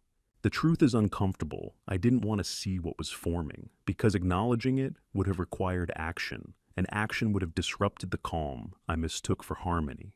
That avoidance almost cost me everything. People often imagine betrayal as loud, dramatic, impossible to miss. But family betrayal doesn't announce itself. It studies you. It learns your routines. It watches what you value and waits until you stop guarding it. It feeds on your desire to believe the best about those closest to you. That is why I speak plainly now. If something feels wrong, it deserves your attention. If a pattern doesn't make sense, it deserves documentation. Silence does not protect you, clarity does. This experience forced me to reconsider what responsibility really means. For years, I believed my role as a father was to step back, to trust that my son's life was his, to manage that interference would only diminish his independence. But there is a difference between respect and retreat. There is a difference between giving space and abandoning vigilance. I confused the two, and my son paid a price I will carry with me for the rest of my life. I don't say that to invite pity. I say it because accountability matters even when you survive. If you are listening and thinking this could never happen to you, I once thought the same. Education does not make you immune. Experience does not guarantee foresight. Manipulation targets trust, not ignorance. and trust when unexamined becomes a liability. This is not cynicism. It is stewardship of your life, your home, and the people who depend on you. There were moments during this ordeal when the weight of what I uncovered felt unbearable. Moments when the truth threatened to fracture everything I thought I understood about family. In those moments, I prayed not for punishment, not for revenge, but for clarity. I asked God to give me the strength to face what I didn't want to see and the resolve to act without hatred. Later, when I learned what my son had done to protect me, I thanked God again not because the danger had passed, but because love had revealed itself through action rather than words. And when the quiet finally returned, I thanked God a third time for the chance to rebuild with open eyes instead of comfortable illusions. I want to speak directly to parents now. We often believe our duty is to provide comfort, to smooth the road, to protect our children from fear. But sometimes the greater gift is honesty. Not cruelty, not alarm, but truth shared with courage. Transparency builds stronger bonds than secrecy ever could. Silence creates gaps, and gaps invite misinterpretation. I learned that the hard way. Stuart and I learned it together from opposite sides of the same threat, each believing we were protecting the other by withholding what we knew. That kind of love is understandable. It is also dangerous. What saved us was not luck. It was evidence. It was preparation. It was restraint. Love alone did not save us. Love guided our choices, but discipline executed them. That distinction matters. If my story offers any guidance, let it be this: gather facts before you confront. Document before you accuse.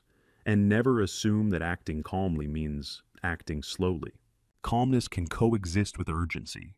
As I reflect now, I understand that forgiveness does not require forgetting. You can release anger without surrendering awareness. You can move forward without pretending the past didn't happen. Healing lives in that balance between mercy and memory. I do not carry hatred with me, but I carry lessons earned at a high cost. They shape how I live, how I speak, and how I protect the people I love. I also want to address those who are older, retired, or living independently. You are not beyond risk. Independence and accumulated resources can increase visibility. This does not mean living in fear. It means living informed. Know your finances, update your documents, understand who has access to your life and why. Now, never feel embarrassed for verifying something that affects your safety. Wisdom is not paranoia, it is preparation. When I watch my granddaughter now, when I hear her laughter echo through rooms that once held tension, I don't think about what was nearly taken from us. I think about what remained. We remained. And that matters more than any asset or title. I think about legacy not as property passed down, but as values demonstrated: awareness, courage, accountability. These are the things I hope she carries forward. This family story is not about revenge. It is about responsibility. It is about the cost of ignoring quiet warnings and the power of choosing clarity over comfort. It is about learning that safety is not passive. It is built, defended, and sometimes fought for with patience and resolve. I have come to believe that homes are not protected by locks alone. They are protected by truth, by boundaries, and by the willingness to act when something feels wrong. That belief guides me now. It informs how I wake each morning, how I lock my door at night, how I speak with my son, and how I prepare my granddaughter for a world that is not always kind, but can be navigated with wisdom. If this family betrayal resonates with you, if parts of it feel uncomfortably familiar, I urge you to pause and reflect.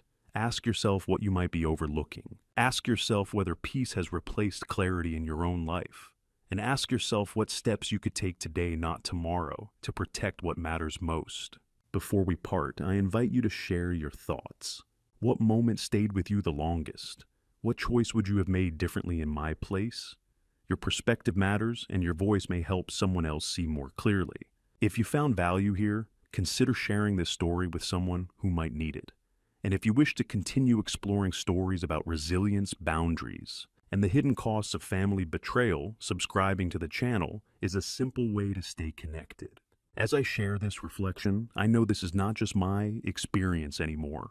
It has become a family story about awareness, responsibility, and the quiet choices that define who we protect when everything is on the line. If my journey helps even one person pause, look closer, and act sooner, then telling it has meaning beyond my own life. Thank you sincerely for staying with me until the end. And a gentle reminder before you go, this family story includes dramatized elements carefully constructed to encourage reflection and learning. Some details are adapted for storytelling purposes. If this kind of content isn't right for you, please feel free to step away and choose something that better fits your needs. Thank you for listening.